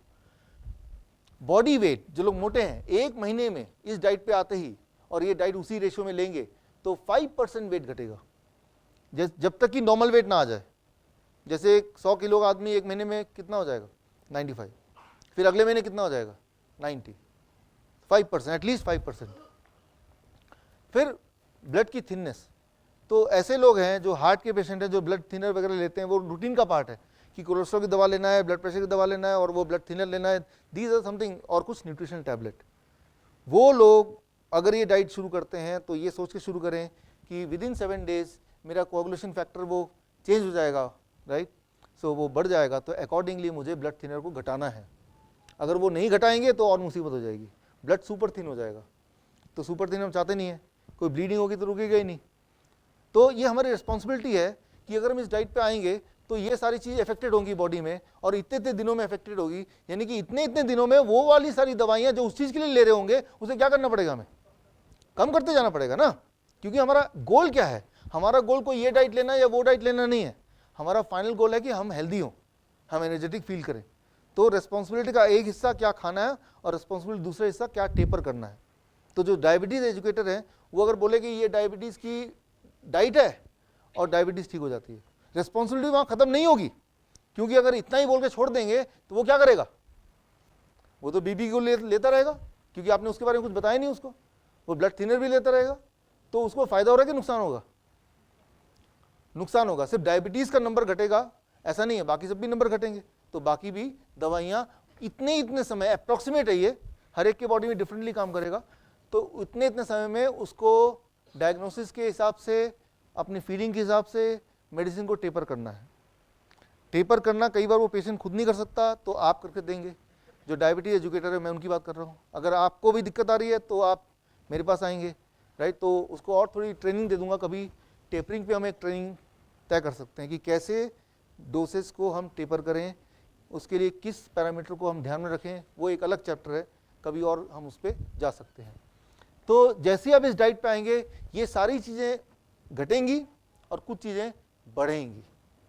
एनर्जी लेवल बढ़ेगा, डाइजेशन बढ़ेगा, मेटाबॉलिज्म बढ़ेगा, मसल मास बढ़ेगा। इसमें क्या होता है, फैट बर्न होता है, तो लोगों का वेट घटेगा नहीं ज़्यादा, इंच लॉस ज़्यादा होगा, पैंट उनकी जो है ढीली हो जाएगी, इंच लॉस, क्योंकि फैट घट रहा है लेकिन फैट की जगह मसल आ जा रहा है, तो वेट लॉस नहीं होगा ज़्यादा। वेट लॉस तो 5% इफेक्टिव वेट लॉस, लेकिन एक्चुअली वो 10 kg फैट बर्न हुआ और 5 kg मसल भी आ गया, तो इफेक्टिव वेट जो लॉस हुआ वो 5% ही लगा, लेकिन इफेक्टिव फैट कितना लॉस हुआ, 10% लॉस हुआ।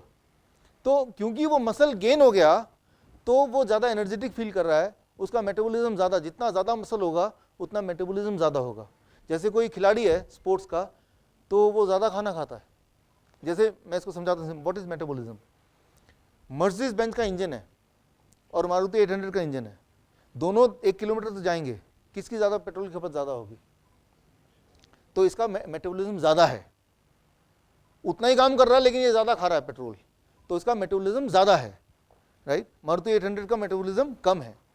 तो हमें अपनी बॉडी को, अपने हार्ट को मारुति 800 का इंजन बनाना है या मर्सिडीज बेंज का इंजन बनाना है, right. So that is a question. So यहाँ पे metabolism means that, and metabolism rate बढ़ता है जब मसल मास बढ़ता है, राइट। और जब मसल मास बढ़ेगा तो ताकत आएगी और वो जो पेन है, दर्द है, जोड़ों के दर्द एक्सेट्रा, वो सब गायब हो जाएंगे अपने आप ही। तो ये सारी चीज़ें बढ़ती हैं DIP डाइट पे। Now the 14th rule, emergency में क्या करना है, ये उन्हीं लोगों के लिए है जो एक्चुअली डायबिटीज पेशेंट के साथ रहते हैं या डायबिटीज पेशेंट खुद हैं। Check ketone. देखिए emergency high blood sugar, high blood sugar का मैंने आपको बताया था कि किसी के लिए 300 नॉर्मल है, किसी के लिए 250 भी ज़्यादा है, तो वो एक पैरामीटर है। लेकिन उसके बाद सेकंड पैरामीटर क्या है, सिम्टोमेटिकली कोई दिक्कत है क्या। उसके बाद थर्ड पैरामीटर क्या है, कीटोन चेक करना।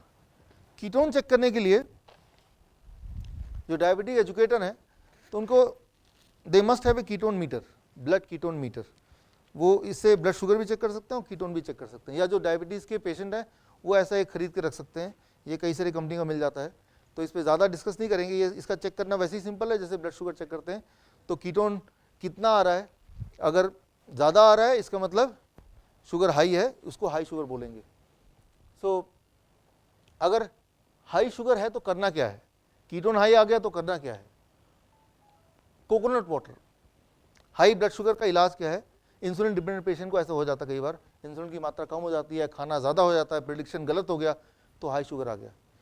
जैसे ही आपको खास तौर पे इंसुलिन डिपेंडेंट पेशेंट है, हाई शुगर आ गया और उसके बॉडी से पता चल रहा है, उसको पसीने छूट रहे हैं, वो एनर्जी लॉस दिख रहा है, वो एकदम से लग रहा है अभी कभी बेहोश हो सकता है या सकती है, तो आपको क्या करना है, उसको सारे खाना वाना बंद करा के coconut water every 40 minutes. Coconut water क्या करता है, उसके पोटेशियम को बैलेंस करता है। जैसे ही हाई शुगर होता है, इमरजेंसी मोड में पेशेंट चला जाता है तो उसकी टेंडेंसी होती है उसका पोटेशियम बॉडी से निकलने लगता है, डिप्लीट होता है। तो क्या करना है, पोटेशियम देना है, लेकिन कैसे देना है, कोकोनट वाटर के थ्रू देना है। कितना, 40 मिनट में एक एक ग्लास जब पिएगा वो बच्चा या कोई भी, तो धीरे धीरे पिए, वही 15-20 मिनट में। अच्छा, शुगर को कम करना है तो कितना इंसुलिन दें, तो उस पेशेंट से आप पूछ सकते हैं कि आप अभी इंसुलिन कितना लेते थे, वो बोलेगा 40 को 1/5 कर दीजिए, कितना होता है 1/5, 8। अब वो दो तरह का लेता है, एक जो पूरे दिन भर में काम करता है और एक जो इमीडिएट काम करता है, फास्ट एक्टिंग और स्लो लॉन्ग एक्टिंग। तो फास्ट वाला 8 यूनिट, उसके लिए जो 40 यूनिट लेता हो पूरे दिन भर में दोनों मिला के। तो ये रूल ऑफ थंब है कि हाई शुगर वाला मिल गया, इंसुलिन डिपेंडेंट मिल गया, कीटोन भी पॉजिटिव आ गया, तो दो चीज़ किया, एक तो इंसुलिन दिया, लेकिन इंसुलिन कितना दें ताकि बहुत ज़्यादा भी ना दे दें, बहुत कम भी ना दें, तो ये कैलकुलेशन है।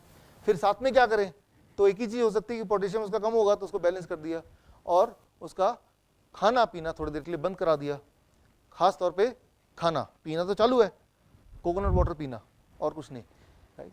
सो खाना बंद करा दिया। तो that is emergency high sugar, कि ऐसे अगर हाई शुगर होगा तो हमें इमरजेंसी ये सारी चीज़ें, इसमें दो ही चीज़ है, कीटोन मीटर होना चाहिए आपके पास और इंसुलिन तो होगा ही उसके पास, क्योंकि वो तो इंसुलिन का ही पेशेंट है, उन्हीं को ये दिक्कत आती है ज़्यादातर। दूसरा, अगर लो ब्लड शुगर होगा, ये लो ब्लड शुगर की दिक्कत किसको आएगी, ये भी इंसुलिन वाले पेशेंट को ही आएगी, ठीक है। तो शुगर लेस देन 70 है क्या, और 2-3 बार चेक कर लिया, अगर तब भी 70 से नीचे आ रहा है इसका मतलब 70 से नीचे ही होगा। अगर वो टायर्ड फील कर रहा है, हार्ट रेट बढ़ा हुआ है, बात नहीं कर पा रहा है, अच्छा ठीक है भाई लो ब्लड शुगर है, तो इसमें क्या करना है, इसमें फ्रूट जूस दे सकते हैं, कोकोनट वाटर दे सकते हैं, फ्रूट्स दे सकते हैं। फ्रूट्स में मैंने आपको बोला था उसमें फ्रक्टोज होता है और थोड़ा मात्रा में ग्लूकोज होता है, तो वो बॉडी को झटका नहीं दिलाती, धीरे धीरे बढ़ता है, राइट। सो बॉडी के लिए सेफ है वो। या फिर जो लोग इंसुलिन डिपेंडेंट पेशेंट हैं उनके, और छोटे बच्चे, अगर आपके आसपास कोई छोटा बच्चा हो इंसुलिन डिपेंडेंट है, तो एक बहुत इंपॉर्टेंट बात है कि उनके पेरेंट्स को ये पता नहीं होता कि कितना इंसुलिन देना चाहिए। क्यों? क्योंकि बच्चे को भूख लगी, वो बोल रहा है मैं 2 रोटी खाऊंगा, तो 2 रोटी के हिसाब से वो इंसुलिन कैलकुलेट करके पुश कर दिया। अब 1 रोटी खाया, बच्चे ने बोला एक और नहीं खाऊंगा, अब क्या होगा, शुगर घटेगा कि बढ़ेगा? क्योंकि इंसुलिन की मात्रा ज़्यादा हो गई है, तो उसके पेरेंट्स के पास एक ही चारा है कि जबरदस्ती दूसरा रोटी भी ठूसे, क्योंकि वो 2 रोटी के हिसाब से उसने इंसुलिन दिया था। तो ये एक बड़े ही दिक्कत वाली बात है। ऐसे मैंने बहुत सारे पेरेंट्स देखे हैं कि दोनों पेरेंट्स को अपना जॉब छोड़ना पड़ता है just to manage the blood sugar of the child. ऐसे में बहुत नॉर्मल बात है कि महीने में एक बार तो बच्चा इमरजेंसी में चला ही जाता है हॉस्पिटल। उससे बचने के लिए एज ए डायबिटिक एजुकेटर आप बोल सकते हैं उनको इस तरह ग्लूकागोन इंजेक्शन जो है ये घर पे रखना है, राइट। और ये इंजेक्शन ये इंसुलिन का उल्टा है। इंसुलिन क्या करता है, ब्लड शुगर को घटाता है, ये क्या करेगा, इसको बढ़ाएगा। तो ये उन पेरेंट्स के पास होना ही चाहिए। मैं ये प्रमोट नहीं कर रहा कि ग्लूकागोन रखो, इंसुलिन रखो, लेकिन अगर कर ही रहे हैं तो इमरजेंसी में ये कभी आपको ज़रूरत पड़ भी सकती है। अच्छा, इसका डोज कितना लेना है, इसको कैसे पुश करना है, इसके लिए आगे कभी एक प्रैक्टिकल ट्रेनिंग हम रख सकते हैं। जो लोग ज़्यादा इंटरेस्टेड हैं इसको हैंड्स ऑन सीखने के लिए, तब हम इसको कर सकते हैं। अभी तो आगे चलते हैं। एक इंपॉर्टेंट बात हर एक के लिए, धूप, 45 मिनट्स ऑफ सनशाइन, इसका कोई ऑल्टरनेट है नहीं कि आपको हर दिन 45 मिनट्स धूप में बैठना है ऑन एवरेज, चाहे आप कोई भी हो, चाहे आपको बीमारी हो या कोई ना हो। और अगर आपने ऐसा नहीं किया तो आगे जाके कोई ना कोई सीरियस इलनेस होने ही वाली है, और जब होगी तो आपको पता है कि मेडिसिन में तो इलाज वैसे भी नहीं है, यानी कि हम बीमारी में ही रह जाएंगे। तो अच्छा ये है कि रोज़ आपको ऐसा बहाना ढूंढना है कि 45 मिनट्स कैसे हम धूप में रहें। या तो आप ब्रेकफास्ट धूप में कीजिए, या गाड़ी चलाते वक्त कम से कम खिड़की खोली रखिए, AC बंद रखिए। Think about your own creative ideas, but remember one thing, बहुत सारे डायबिटीज़ पेशेंट मैंने देखे हैं जिनका एक चीज़ चेंज किया तो उनका सारा कुछ कंट्रोल में आ गया, that is just adding sunshine in the life style, that's all. कई लोग बोलते हैं मैं तो नहीं खाने को चेंज कर सकता, मैं वैसा नहीं कर सकता, तो मैंने कहा चलो भाई आप इतना तो करके देखो, एंड दे सी रिजल्ट। एक दिन में नहीं आएगा, एक महीने में आएगा ज़रूर। ना जो डायबिटीज़ एजुकेटर्स हैं आप में से जो लोग, उनके लिए ज़रूरी है इंसुलिन के कौन कौन से टाइप होते हैं, इससे अपने आप को फेमिलियर करना। इसलिए नहीं कि आप किसी को लगाना चाहते हैं या खुद को लगाना चाहते हैं, इसीलिए जब कोई पेशेंट आएगा वो बताएगा कि मैं ये वाला इंसुलिन ले रहा हूँ और ये वाला ले रहा हूँ, इतना डोज ले रहा हूँ, तो आप कैसे उसकी मेडिसिन को टेपर करेंगे, आप कैसे उसकी इंसुलिन को घटाएंगे, वो सजेशन कैसे देंगे आप, वो तभी देंगे, बता पाएंगे जब आपको पता है कि कौन सी इंसुलिन कितनी देर के लिए काम करता है, कितनी देर के लिए बॉडी के अंदर रहता है, कितनी देर बॉडी के बाद बॉडी से बाहर निकल जाता है, वो कितना शुगर को घटा सकता है या कितना वो स्टेबलाइज कर सकता है। तो वो सारी चीज़ें आपको तभी पता चलेंगी जब ये सारे अलग अलग रैपिड एक्टिंग है, शॉर्ट एक्टिंग है, इंटरमीडिएट एक्टिंग है, लॉन्ग एक्टिंग है, ये सारे अलग अलग तरह के इंसुलिन, उन सब के नाम, उन सब के ब्रांड नेम।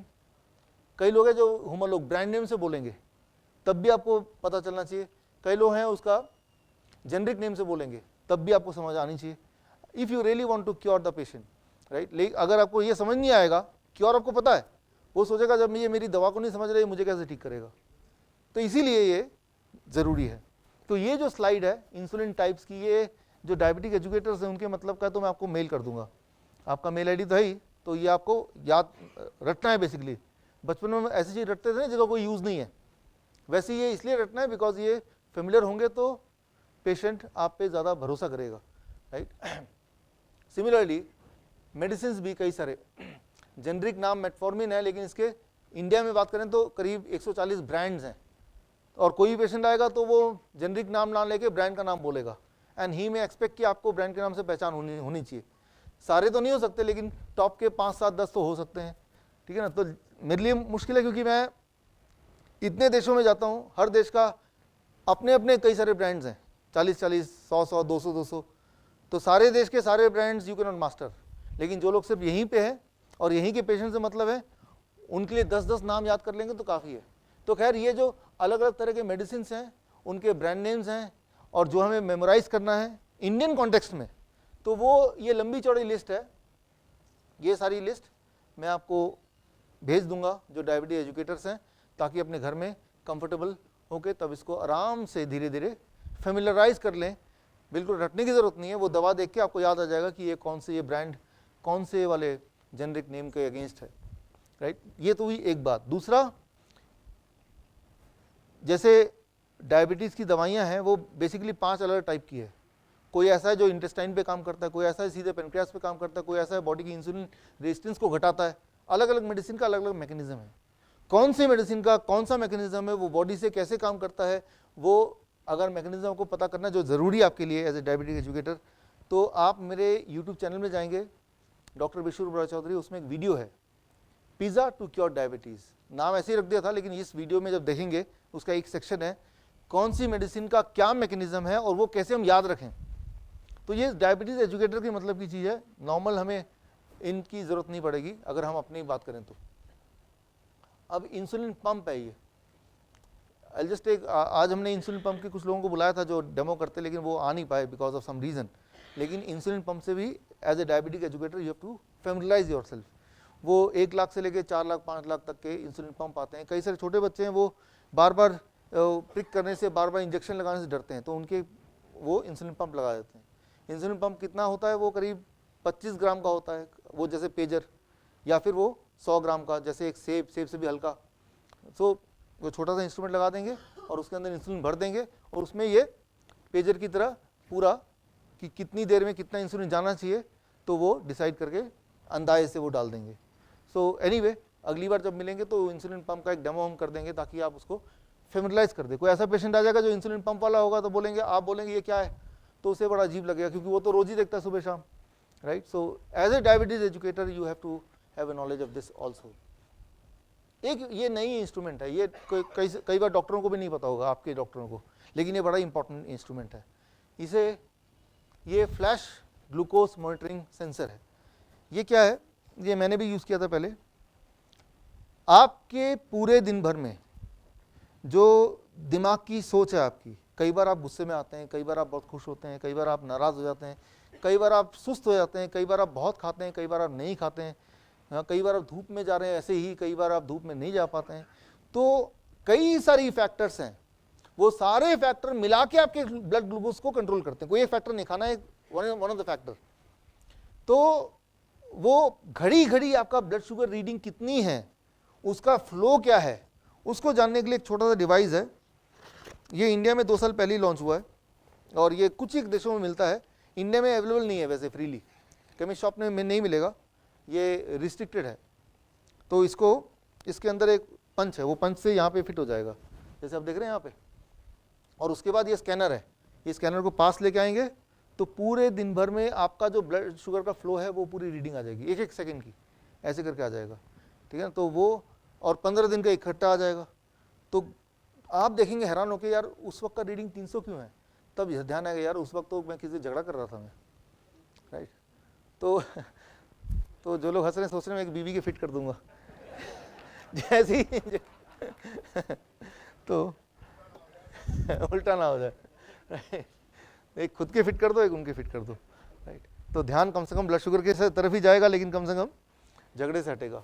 तो it is a very good device. इससे ये पता चलता है कि इंसान के ब्लड शुगर का फ्लो क्या है और कौन से ऐसे फैक्टर हैं जिससे उसकी शुगर ज़्यादा बढ़ती है।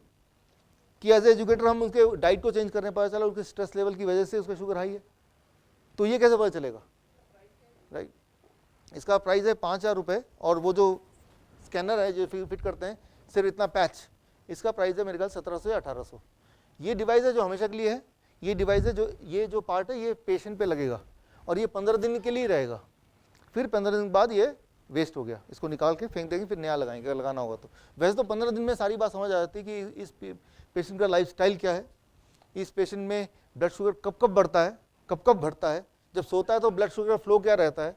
तो ये सारी चीज़ें स्पेशली जो इंसुलिन डिपेंडेंट पेशेंट है उनके लिए ये इंपॉर्टेंट है। एक बार लगा के 15 दिन में उसका ट्रेंड पता चल जाएगा, वो ट्रेंड से हम ज़्यादा अच्छी तरह से उसके लाइफस्टाइल को चेंज कर सकते हैं। या अगर हम खुद पेशेंट है तो हम खुद के लाइफस्टाइल चेंज कर सकते हैं। हमें पता चल गया कि ज़्यादातर मेरा ब्लड शुगर तब बढ़ता है जब मैं स्ट्रेस में होता हूँ, या तब बढ़ता है जब मैं रात को नहीं सोता हूँ, या कि किस दिन कम नींद आती सोने को मिलता है, या जब डिस्टर्ब स्लीप रहती है। तो कई सारे ऐसे फैक्टर हैं जो कि दिख नहीं सकते आंखों से, लेकिन वो शुगर को इफेक्ट कर रही है। हम देख क्या सकते हैं, हम दवा को देख सकते हैं, हम फूड को देख सकते हैं, कुछ एक चीज़ों को देख सकते हैं, लेकिन हो सकता है जो इनविजिबल और चीज़ें हैं जो कारण बना हो वो कैसे पता चलेगा। So that is one device which can help you, right. सो बाहर से स्टिक एक जैसे टैटू की तरह लग जाएगा, ये ऐसे शर्ट के ऊपर तो पता भी नहीं चलेगा, ऐसे छुएंगे तो पता चलेगा, but it will like a tattoo, it will fit, right. बाहर से स्टिक हो जाएगा, फिर नहा सकते हैं, जो मर्जी कर सकते हैं, एयरपोर्ट में जा सकते हैं, anything you can do with this, right. So ये वैसे भी इंटरेस्टिंग है for just to know about कि मेरे बॉडी में क्या क्या फ़र्क होता है जब मैं किसी भी अलग अलग सिचुएशन में होता हूँ, राइट। सो इसके बारे में बात करेंगे आगे। अब देखिए यहाँ एक इम्पॉर्टेंट बात सबके लिए, क्योंकि हम में से ज़्यादातर लोग कोई ना कोई मेडिसिन, कोई ना कोई सप्लीमेंट लेते ही लेते हैं एज ए नॉर्मल रूटीन में, मोस्ट ऑफ अस। सो कुछ दवाइयाँ ऐसी होती हैं जो ब्लड शुगर को घटाती हैं, जैसे जिनकी लिस्ट ये है, एस्पिरिन है, बीटा ब्लॉकर है, एस इनहिबिटर है, कैल्शियम चैनल ब्लॉकर है, कैल्शियम सप्लीमेंट्स हैं, राइट। सो कई सारी दवाइयाँ ऐसी हैं जो लेंगे तो ब्लड शुगर भी घटेगा। एट द सेम टाइम कई सारी दवाइयाँ ऐसी हैं जो लेंगे तो, जैसे ब्लड प्रेशर के लिए डायबिटिक्स लिया आपने, लेकिन ये ब्लड शुगर को बढ़ा दिया, राइट। सो हार्ट की दवा ब्लड शुगर को बढ़ा दिया। कफ एंड कोल्ड जब होता है, जो थायराइड की दवा लेते हैं, तो ये कफ एंड कोल्ड के लिए लिया, लेकिन ये ब्लड शुगर को बढ़ा रहा है। तो कई बार कुछ पेशेंट बोलते हैं कि मैं तो आपका डाइट ले रहा हूँ, लेकिन आज का बढ़ा क्यों आया, राइट। तो पता चला कि उसको जुकाम हो गया था और उसने दवा ले ली। तो जस्ट टू रिलेट, राइट, तो आप सोचेंगे डाइट तो सेम ही ले रहा है, तो क्यों इसका शुगर इतना बढ़ के आ गया। तो तब पहली चीज़ की कोई नई दवा तो नहीं ले रहे हैं, फीवर की दवा तो नहीं ले रहे हैं आप, कफ कोल्ड की दवा तो नहीं ले रहे हैं, कोई सप्लीमेंट तो नहीं ले रहे हैं, या अगर रेगुलर बेसिस पे ले रहे हैं तो फर्क पड़ेगा। लेकिन एक इंपॉर्टेंट बात है, चाहे ये दवा बढ़ाए या ब्लड शुगर घटाए, लॉन्ग रन में सारी की सारी दवाइयों का एक ही कंक्लूजन है कि वो ब्लड शुगर को अल्टीमेटली बढ़ाता है, घटाने के बाद फिर थोड़ा बढ़ाएगा, अल्टीमेटली आपका ब्लड शुगर हाई रहेगा because of the damage caused by these medicine. So कोई भी मेडिसिन पे कोई भी इंसान कुछ सालों तक रहेगा तो फाइनली वो डायबिटीज पेशेंट तो बन ही जाएगा। सो that is the crux of this, right. So rule number 22, जब भी फीवर होगा, याद रखिए फीवर में हमारा ब्लड शुगर 50 से 100 तक बढ़ेगा ही बढ़ेगा, चाहे डायबिटिक पेशेंट हो या ना हो। तो ज़्यादातर जो पेशेंट हैं वो डायबिटीज़ डायग्नोस कब होता है, खासतौर छोटे बच्चे जब वो फीवर से गुजरते हैं, उस दौरान आप डॉक्टर पर ले जाइए, आप यहाँ पेशेंट ले जाइए, मेट्रो पर ले जाइए, भाई फीवर के लिए आया, वो क्या करेंगे सबसे पहले, सारा काम छोड़ के पहले इनका ब्लड शुगर चेक करो। वो तो बढ़ के आना ही है, क्योंकि फीवर में ऐसा होता ही है, लेकिन जैसे ही बढ़ के आया तो क्या बोलेगा वो, देखो जी ये तो डायबिटीज़ पेशेंट, पहले तुमका डायबिटीज़ का इलाज कराओ, इंसुलिन पे रखो, और मतलब एक प्रोटोकॉल शुरू हो गया, ध्यान कहीं और भड़का दिया। फीवर तो अपने टाइम पे कम होना ही है, लेकिन साथ में जो घर लेके आए वो क्या हुआ, the child has gone as a patient of fever, but when he came back what happened, he became a permanent diabetes patient। तो ये हमें याद रखना है कि जब भी इन्फेक्शन होगा, फीवर होगा, इवन जख्म होगा, उस दौरान हमारे ब्लड का, बॉडी का जो ब्लड शुगर है वो बढ़ेगा ही बढ़ेगा। That is how the body works. वो कोई अजीब बात नहीं है। और जब फीवर चला जाएगा वो घट जाएगा, लेकिन उसमें पैनिक होकर हम इंसुलिन लेने लगे, उसको हम डायबिटीज घोषित कर दें, that is something which is wrong. अब उम्र, जैसे जैसे उम्र बढ़ती है वैसे वैसे शुगर भी की हाई रहने की टेंडेंसी थोड़ी बढ़ती है। जैसे उम्र के साथ बाल सफ़ेद होते हैं वो कोई बीमारी नहीं है, वो नेचुरल चीज़ है, वो क्योंकि यूनिवर्सल है, वो सभी के साथ होता है। सिमिलरली उम्र के साथ थोड़ा थोड़ा शुगर भी बढ़ता रहता है, हर एक का शुगर का थ्रेशोल्ड बढ़ता रहता है, जैसे ब्लड प्रेशर का थ्रेशोल्ड बढ़ता रहता है। कोई 60 साल का इंसान होगा तो उसका नॉर्मली ब्लड प्रेशर अगर 160/100 भी है तो भी नॉर्मल है वो, कि उम्र के साथ साथ ब्लड प्रेशर और ब्लड शुगर का जो थ्रेशोल्ड है इंसान का वो सेम नहीं रहता है, इट इंक्रीजेस, राइट। सो 20 साल के बच्चे का 120/80 होगा तो 60 साल के आदमी का, उसी आदमी का जब 60 साल का हो जाएगा, नॉर्मल ट्रेंड है कि 160/100 पे पहुंचेगा ही पहुंचेगा। ठीक उसी तरह से जैसे 20 साल के बच्चे का वो काले बाल हैं तो जब वो 60 साल का हो जाएगा तब भी वैसे काले बाल नहीं हो सकते उसके, हैं तो अलग बात है, बट होंगे नहीं normally. So that should not be categorised as a disease. सर्दियों में ब्लड शुगर बढ़ जाता है 10% 20%, इसीलिए ज़्यादातर जो डायग्नोसिस होती है ब्लड डायबिटीज़ की, 10 में से आप पूछेंगे 7 ऐसे बोलेंगे सर्दियों के दिन में हमें डायबिटीज़ डायग्नोस हुआ, तो उसकी गलती नहीं है, वो सर्दी की गलती है, राइट। तो सर्दी के दिन में डायबिटीज़ की डॉक्टर का बिजनेस बढ़ जाता है। क्योंकि वो ये जो फैक्टर है वो डायबिटीज नाम नहीं देना चाहिए। वो सर्दी में बॉडी की टेंडेंसी सभी की होती है, चाहे वो कितना भी हेल्दी है, शुगर थोड़ा बढ़ के रखता है बॉडी। जैसे सर्दी के दिनों में हम कपड़े थोड़ा ज़्यादा पहन लेते हैं, ठीक उसी तरह से body decide to keep higher sugar in the winter season. That should not be called a diabetes as a diabetes. एक इंटरेस्टिंग बात, एंटी डिप्रेशन कोई अगर लेता है तो याद रखिए वो कुछ दिनों में डायबिटीज का पेशेंट बनने वाला है। Anybody who is taking anti depressant, कोई भी एंटी डिप्रेसेंट लेगा तो anti depressant it decreases the blood sugar homeostasis, और कुछ दिनों बाद वो डायबिटीज का पेशेंट बन जाएगा। मैं एक एक्सपेरिमेंट करके दिखाता हूँ आपके पास। ये खाली है, ये वाला कोई, ये वाला खाली है, इस तरफ वाला वो, हाँ या आई वांट दैट, यूजली चाहिए। अब मान लीजिए ये है, मैं एक बहुत इंटरेस्टिंग बात, जो लोग मेंटल बीमारी से के जुड़े हुए लोगों से को जानते हैं, बाइपोलर डिसऑर्डर, सिजोफ्रेनिया, डिप्रेशन, इस तरह के जो बीमारियां हैं, उसकी सच्चाई बताने के लिए मैं एक इंटरेस्टिंग बात बताता हूँ यहाँ पे। DSM, diagnostic and statistical manual for mental illness. DSM एक बाइबल की तरह है साइकेट्री और मेंटल हेल्थ के दुनिया के डॉक्टरों के लिए, जो रेफरेंस है उनका बाइबल, उसका नाम क्या है? DSM। वो उस बाइबल को पढ़ते हैं, उसको रेफर करते हैं, उसके हिसाब से आपको दवा देते हैं। मेंटल बीमारी, दो तरह की बीमारी है, एक फिजिकल बीमारी, एक मेंटल बीमारी। मेंटल बीमारी के जो डॉक्टर होते हैं उनकी जो बाइबल है वो है DSM। जो पहली DSM आई थी, diagnostic and statistical manual for mental health, 1952 में आई। फिर अगली देखिए 1968 में आई। फिर अगली देखिए 1974, कितने साल बाद आई? 6 साल। यहाँ कितने साल बाद आई? 74 से लेके 86 ईयर्स। यहाँ कितने साल बाद आई? 14 साल। अब यहाँ कितने साल बाद आई?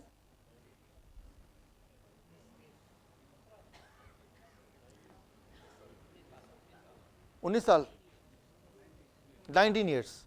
सो यहाँ आप देख रहे हैं, कहाँ तो 6 साल बाद आती थी, धीरे धीरे ये टाइम बढ़ता जा रहा है, और अभी 19 साल बाद आई DSM। जो लेटेस्ट अभी जो लोग फॉलो करते हैं मेंटल हेल्थ के जो डॉक्टर हैं, वो DSM 5 को फॉलो करते हैं। वो 2013 में आई थी। 2013 में क्यों आई भाई? वो भी 6 साल बाद क्यों नहीं आ गई? क्योंकि इस दौरान 94 और 2013 के बीच में एक नई चीज़ पता चली। वो ये कि जैसे मान लो ये है, मैं इसको ऐसे कर देता हूँ, अब मैं इसको यहाँ रख देता हूँ। अब क्या हो रहा है इसमें? अब मैं फोटो खींचता हूँ, हर थोड़ी थोड़ी देर बाद क्या होगा? शेप चेंज होगा ना। तो क्या आप बता सकते हैं कि शेप चेंज होकर अगला 1 सेकंड में कौन सा वाला शेप आ जाएगा? ये नहीं बता सकते आप। ओनली यू कैन से कि कोई तो शेप आ जाएगा। आप ये बता सकते हैं शेप चेंज जरूर होगा, और ये भी बता सकते हैं कोई और शेप आ जाएगा, बट कौन सा शेप आएगा ये नहीं बता सकते। That is not known. But one thing is known कि ये वाला शेप नहीं रहने वाला जो अब पिछले 1 सेकंड में था। अगले 2 सेकंड में it is something else, next 2 second it is something else. Similarly ये देखा गया, जब जेनेटिक कोडिंग करके पहचाना गया कि ब्रेन के डिसऑर्डर के जो सो कॉल्ड पेशेंट्स हैं, सो कॉल्ड इसलिए बोल रहा हूँ कि ब्रेन के डिसऑर्डर के पेशेंट है भी कि नहीं, वो भी एक क्वेश्चन मार्क है। चलो मान लें है कि एक पेशेंट को डायग्नोस किया गया कि आप तो सिजोफ्रेनिया के पेशेंट हैं, उस हिसाब से उसको दवा तय की गई, और जैसे ही वो पेशेंट दवा लेके बाहर निकला, तब तक ब्रेन के सेल्स भी जो इल सेल्स हैं वो इसकी तरह हैं, वो बदल गए, वो बन गया बाइपोलर डिसऑर्डर का पेशेंट, राइट। वो दवा कौन से ले रहा है? सिजोफ्रेनिया की दवा ले रहा है, राइट। फिर अगले 1 महीने बाद जब दोबारा अपॉइंटमेंट था, डॉक्टर के चैम्बर में बैठा है, तब वो बन गया डिप्रेशन का पेशेंट, क्योंकि बदलता जा रहा है ना। ठीक उसी तरह ही ब्रेन का जो डिसऑर्डर होता है वो एक नहीं रहता है जिंदगी भर, हर थोड़ी थोड़ी देर बाद it become something else, something else, something else. आप किसी भी चीज का इलाज तभी कर सकते हैं जब वो बीमारी फिक्स्ड रहे, राइट। आप मलेरिया का डायग्नोस किया, जब तक दवा दे रहे तो डेंगू बन गया, अब दवा खा ही लिया तो वो H1N1 बन गया, तो दवा किसी की देंगे आप, right.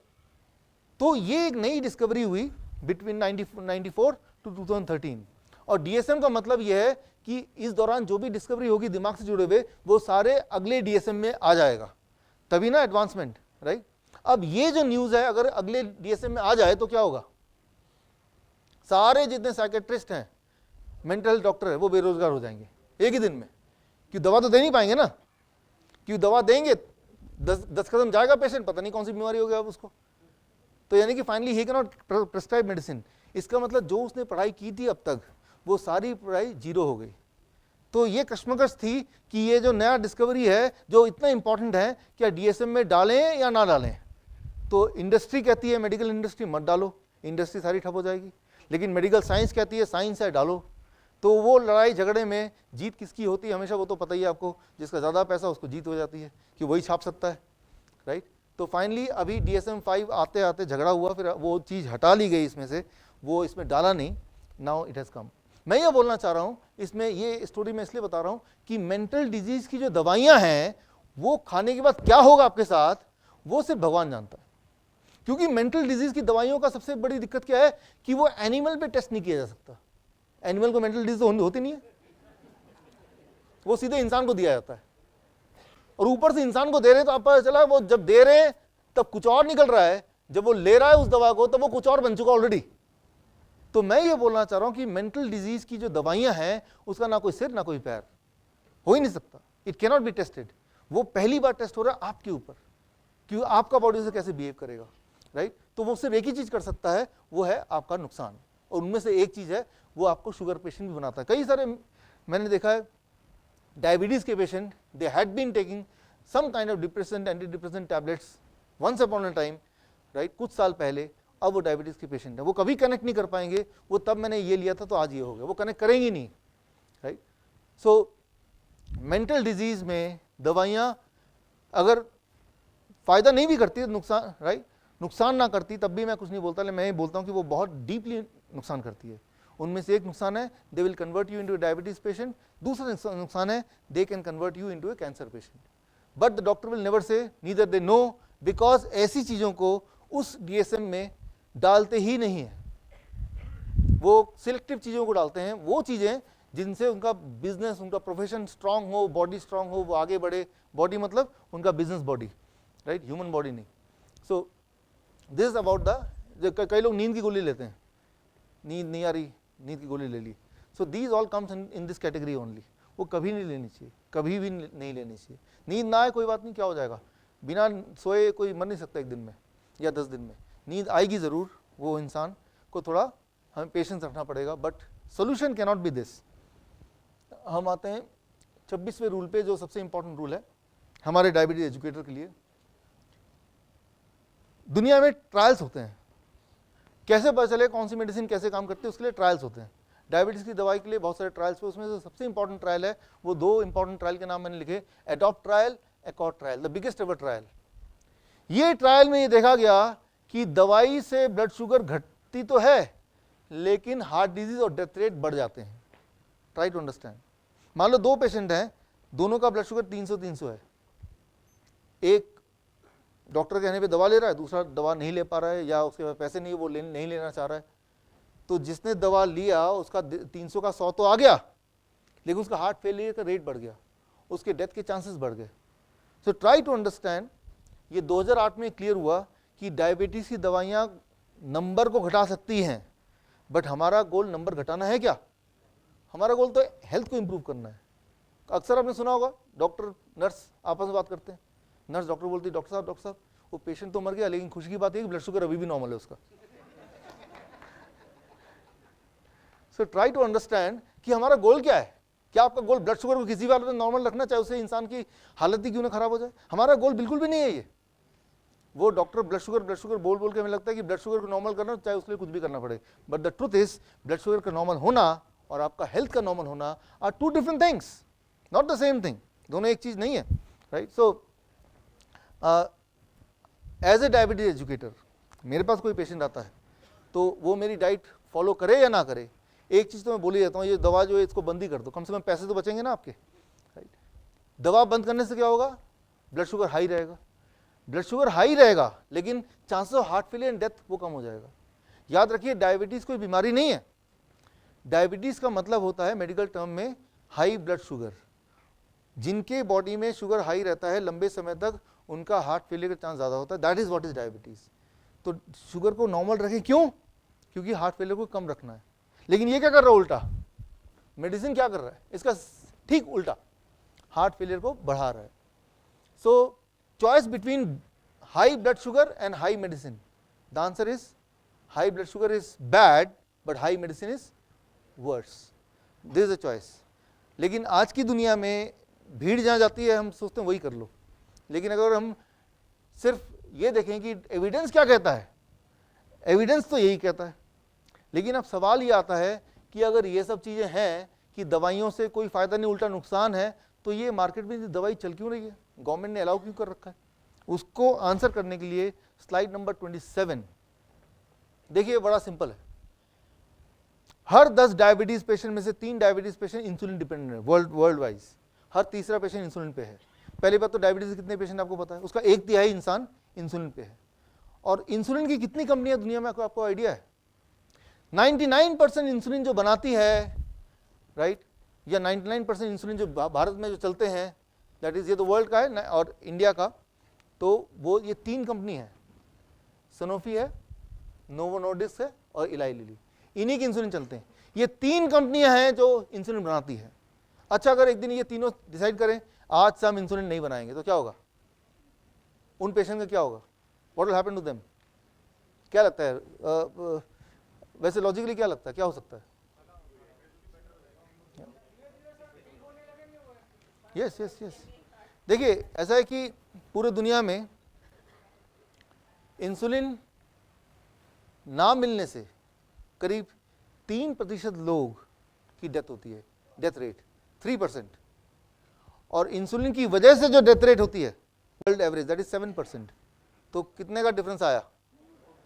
4% more people alive, right. सो तो लेकिन ये लोग आपस में मिले अभी भी हैं, वो कैसे? अगले स्लाइड में देखिए, मैंने अभी दिखाया आपको 2 सबसे बड़ी चलने वाली जो लॉन्ग एक्टिंग इंसुलिन है, लैंटस एंड लेविमीर।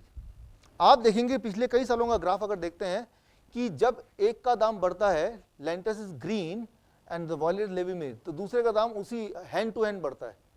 एक ने थोड़ा दाम बढ़ाया, दूसरे ने थोड़ा बढ़ाया, दूसरे ने बढ़ाया, दूसरे, मतलब भाईचारा के साथ आपस में मिल बांट के आगे बढ़ रहे हैं लोग, राइट। तो ये क्लियर होता है, तो वो आपस में मिले हैं। और दाम तो आप अभी डिस्कस हो रहा था हमारे स्टेंट के बारे में भी, हमारे गुप्ता जी, अरविंद जी, राइट, कि भाई पहले 3 लाख था, वही 30,000 हो गया, अब अभी भी प्रॉफिट है।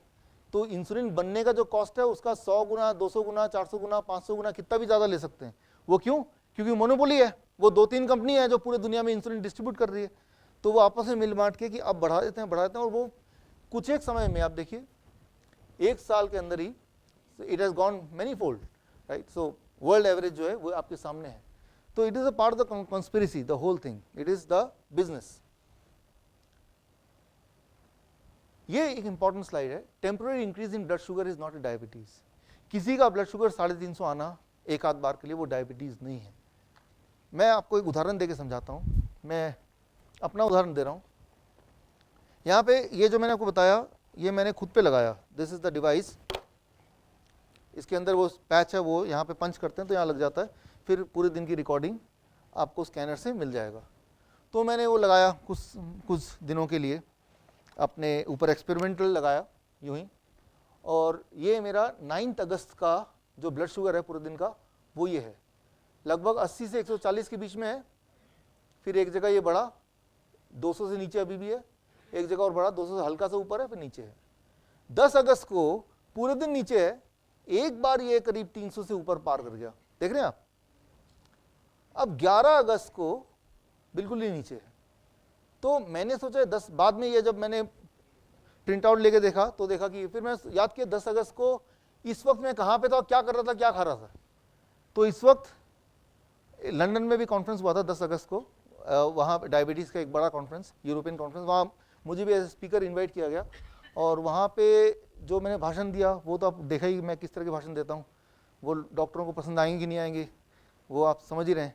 यहाँ तो चलो अपने लोग हैं और यहाँ कोई डॉक्टर है भी नहीं, ठीक है ना। तो वहाँ पे ये भाषण का भी आधा ही हुआ था कि वो सारे जो साइंटिस्ट हैं कुछ तो उठ के चले गए वॉकआउट, कुछ ने बोला या तो ये निकलेगा या तो हम निकलेंगे।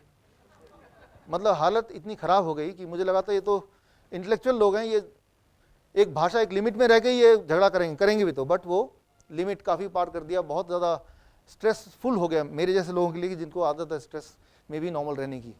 तो that was the time the sugar was really high for a time being. So लेकिन इसका मतलब ये नहीं कि मैं डायबिटीज़ पेशेंट बन गया, वो सिचुएशन ऐसी थी। जैसे फॉर एग्जांपल अभी अगर यहाँ सांप आ जाए तो क्या होगा, एकदम से आप ऐसे उछलेंगे, आपका ब्लड प्रेशर को अभी चेक करेगा तो निकलेगा 200 बाई 100, तो देखो यार आप तो ब्लड प्रेशर के पेशेंट हैं। It is not like that, वो तो एक सिचुएशन है, बॉडी ने रिएक्ट किया, टेम्पोररी बढ़ा। खैर उसका निष्कर्ष क्या था वो तो समझ ही गए आप, कि मुझे उठा के बाहर फेंक दिया गया। तो वो जो अगले दिन का कॉन्फ्रेंस है तो वो भी मुझे हटा दिया कि भाई आप अलाउड ही नहीं अगले दिन। तो अगले दिन मैंने कहा अब लंदन में आ ही गया हूँ तो करूँ क्या मैं। तो ये देखिए ब्लड शुगर नॉर्मल है। मैंने फिर याद किया मैंने किया क्या, उस दिन मैंने जम के शॉपिंग की।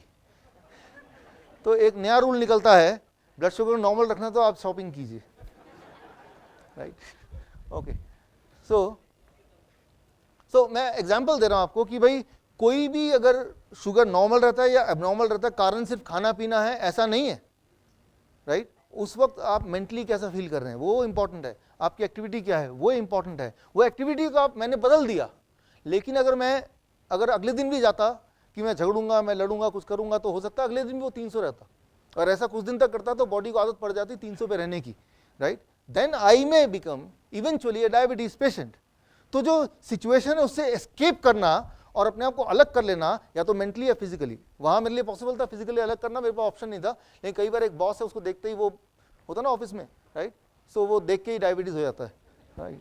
तो मतलब ये कि मैं आपको कारण बता रहा हूं कि वहां दवाई या फूड भी कंट्रोल नहीं करेगी टेम्पररीली फूड, लेकिन अल्टीमेटली फूड, क्योंकि कॉज क्या है, वो जो सड़ा हुआ चूहा क्या है यहाँ पे स्ट्रेस, वो सड़ा हुआ चूहा है, उसको तो चूहे को पकड़ना है, बाहर फेंकना है, ओनली देन कुछ हो सकता है, उसके तरीके तो आपको निकालने पड़ेंगे। यह एक इंपॉर्टेंट बात डायबिटीज टाइप 1 पेशेंट के लिए। टाइप 1 और टाइप 2 में फर्क क्या है वो अलग बात है, लेकिन टाइप 1 बच्चों का डायबिटीज को टाइप 1, बड़ों के डायबिटीज को टाइप 2। इसको और मैं थोड़ा सिंपल कर देता हूं। एक एज के बाद हमारी ग्रोथ खत्म हो जाती है और नहीं होती ग्रोथ। मान लो 18 साल 20 साल उसका ग्रोथ नहीं होगी, आप जितने लंबे उतने रहेंगे, राइट। उसके बाद जब डायबिटीज होता है तो वो अलग होता है, और उससे पहले होता है तो अलग होता है। अलग क्या होता है, मान लो कोई 10 साल का बच्चा है, उसको डायबिटीज हो गया, तो उसकी हाइट इतनी है जब डायबिटीज हुआ, राइट, या डायबिटीज ऐसे बता दिया कि आपको डायबिटीज है, इंसुलिन लेने लगा। अब वो जब बच्चा बढ़ रहा है तो इंसुलिन बाहर से ले रहा है, तो उसके बॉडी के सारे ऑर्गन धीरे धीरे बढ़ रहे हैं, हार्ट भी बढ़ रहा है, उसके किडनी भी बढ़ रही है, स्ट्रांग हो रही है, लेकिन एक ऑर्गन जिसका साइज बढ़ना बंद हो जाएगा, which is that organ, pancreas. क्यों? क्योंकि पेनक्रियास को सपोर्ट करने के लिए आपने बाहर से इंसुलिन देना शुरू कर दिया, तो बॉडी को लगा पेनक्रियास की कैपेसिटी बढ़ाने की मुझे आवश्यकता नहीं है, let it be like that only, right. तो ये एक डिफरेंस है कि डायबिटीज टाइप 1 बच्चों में और डायबिटीज टाइप 2 में। टाइप 2 में क्या किया, आपकी बॉडी जितनी बड़ी है उतना ही पेनक्रियास का साइज ऑलरेडी हो चुका है, अब आपको डायबिटीज हुआ तो बॉडी का कोई ऑर्गन बढ़ने नहीं वाला, ना पेनक्रियास बढ़ने वाला, वो ऑलरेडी बढ़ा हुआ है। लेकिन जो छोटे बच्चे हैं उनके पेनक्रियास की साइज छोटी रहेगी, बॉडी बड़ी होगी। अब उनको अगर हील करना, ठीक करना है तो टाइम थोड़ा ज़्यादा लगेगा। क्यों लगेगा टाइम ज़्यादा? क्योंकि पेनक्रियास को भी बॉडी के शेप के बराबर पहुंचना पड़ेगा, उसको भी उतना ग्रो होना पड़ेगा। वो हो जाता है but it takes longer time. So that is the basic difference between the two. As far as curing time in case of type 2 it takes very small time, in case of type 1 it takes a longer time. अब कितना लंबा समय लगेगा वो एक अलग विषय, time होगा तो डिस्कस करेंगे, but let's go to the 30th one. सबसे बड़ा कारण क्या है डायबिटीज का, एक वर्ड में अगर उसको बोला जाए, दैट इज डायोक्सिन। अच्छा, डायोक्सिन क्या है इसको मैं सिंप्लीफाई करता हूं। कोई भी चीज जब हम फैक्ट्री में ले जाते हैं खाने पीने की, जो फैक्ट्री से बाहर आता है, पैकिंग की वजह से फैक्ट्री में ले जाते हैं, प्रोसेसिंग की वजह से ले जाते हैं, या स्टोरेज की वजह से ले जाते हैं, किसी कारण से अगर कोई भी खाना फैक्ट्री में होते हुए फिर आता है तो उस पैकेट के अंदर उस खाने के साथ साथ एक अनवांटेड केमिकल अपने आप बन जाता है, उसको, उस फैमिली को कहते हैं dioxin group, dioxin family, right. So dioxin क्या करता है, जब कोई भी अगर डायोक्सिन बॉडी में जाएगा तो बॉडी की जो सिग्नलिंग सिस्टम है उसको स्विच ऑफ कर देगा। सिग्नलिंग सिस्टम स्विच ऑफ होने से क्या होगा, जब आप खाना खा रहे हैं तो ब्रेन सिग्नल नहीं भेज पा रहा है कि भाई खाना आने वाला है, इंसुलिन तैयार कर लो। जब खाना ट्रेवल कर रहा है तभी ब्रेन सिग्नल नहीं भेज पा रहा है। जब वो फूड, वो ग्लूकोज फाइनली ब्लड में घुल रहा है, that is the time when the body is knowing कि शुगर आ चुका है। अब बॉडी क्या कर रही है, इंसुलिन भेज रही है, राइट। अब आप एग्जाम्पल लीजिए, मान लीजिए आग लग गई है कहीं पे बिल्डिंग में, जितना समय देर से फायर टेंडर पहुंचेगा उतने ज्यादा फायर टेंडर लगेंगे। क्या ये लॉजिक समझ रहे, राइट। जितना देर से फायर टेंडर पहुंचेगा उतने नंबर ऑफ फायर टेंडर ज़्यादा लगेंगे कम लगेंगे? क्यों? क्योंकि आग उतनी बढ़ती जा रही है, राइट? सिमिलरली जितना देर से इंसुलिन आएगा या इंसुलिन को बॉडी को पता चलेगा कि फूड आने वाला है, उतना अमाउंट ऑफ इंसुलिन ज़्यादा लगेगा। बोलने का मतलब ये कि जो डायबिटीज टाइप 2 पेशेंट है उनका बॉडी कम इंसुलिन नहीं बनाती है, नॉर्मल लोगों से ज़्यादा बनाती है। रीज़न क्या है कि बॉडी को सिग्नल नहीं मिलता है कि खाना आने वाला है या आ चुका है। जब एक्चुअली वो ब्लड में घुल जाता है, that is the first time when the body knows कि भाई sugar is there in the blood, अब इंसुलिन भेजो, तो ज़्यादा भेजेंगे तभी वो न्यूट्रलाइज कर पाएगा। तो यहाँ पे दुनिया में जो मोस्ट इंपॉर्टेंट कॉज है दैट इज डायक्सिन। अच्छा, इससे कैसे बचें? उससे बचने का एक ही तरीका है, कोई भी ऐसी चीज़ जो इंडस्ट्री से होकर आपके तक पहुँचती है वो देख लीजिए। कोई भी खाना को उठा के बताइए फैक्ट्री से होके तब पहुँची है या सीधे ही आप तक पहुँच गई है? जितना ज़्यादा डायरेक्ट पहुँचेगी उतना चांसेस कम है कि डायक्सिन कम होगा उसमें। जितना कम होगा डायक्सिन या नहीं होगा उतना ज़्यादा चांसेस है कि सिग्नलिंग सिस्टम की प्रॉपर होगी। और it is not about diabetes, cancer, कभी और बात करेंगे इस पर। कैंसर का भी जो नंबर 1 कॉज है फेलियर ऑफ सिग्नलिंग सिस्टम। जब सिग्नलिंग सिस्टम फेल होता है तो ट्यूमरस सेल स्प्रेड करने लगते हैं और बॉडी उसको किल करने के लिए कुछ करता नहीं है, बिकॉज बॉडी को पता ही नहीं। जैसे मान लो यहाँ पे कुछ चोर आ जाएं, कुछ गुंडे आ जाएं, लेकिन जो पुलिस थाना है उसका मोबाइल फ़ोन ही बंद हो जाए, सिग्नल ना पहुँचे, तो उसको वहाँ सोचेगा सब कुछ ठीक ही है, राइट? और यहाँ से आप कॉन्टैक्ट करने की कोशिश कर रहे हैं, right? That is called the signalling system. Similarly body में कुछ अटैक करता है तो बॉडी भी इम्यूनिटी को कॉन्टैक्ट करता है सिग्नलिंग सिस्टम के थ्रू। लेकिन जिनके फेल हो जाते हैं तो बॉडी में अटैक होता रहता है और सिग्नलिंग सिस्टम काम नहीं कर रहे हैं, तो फिर वहाँ पे गड़बड़ होती है। और उस फेलियर का मेन कॉज है डायोक्सिन।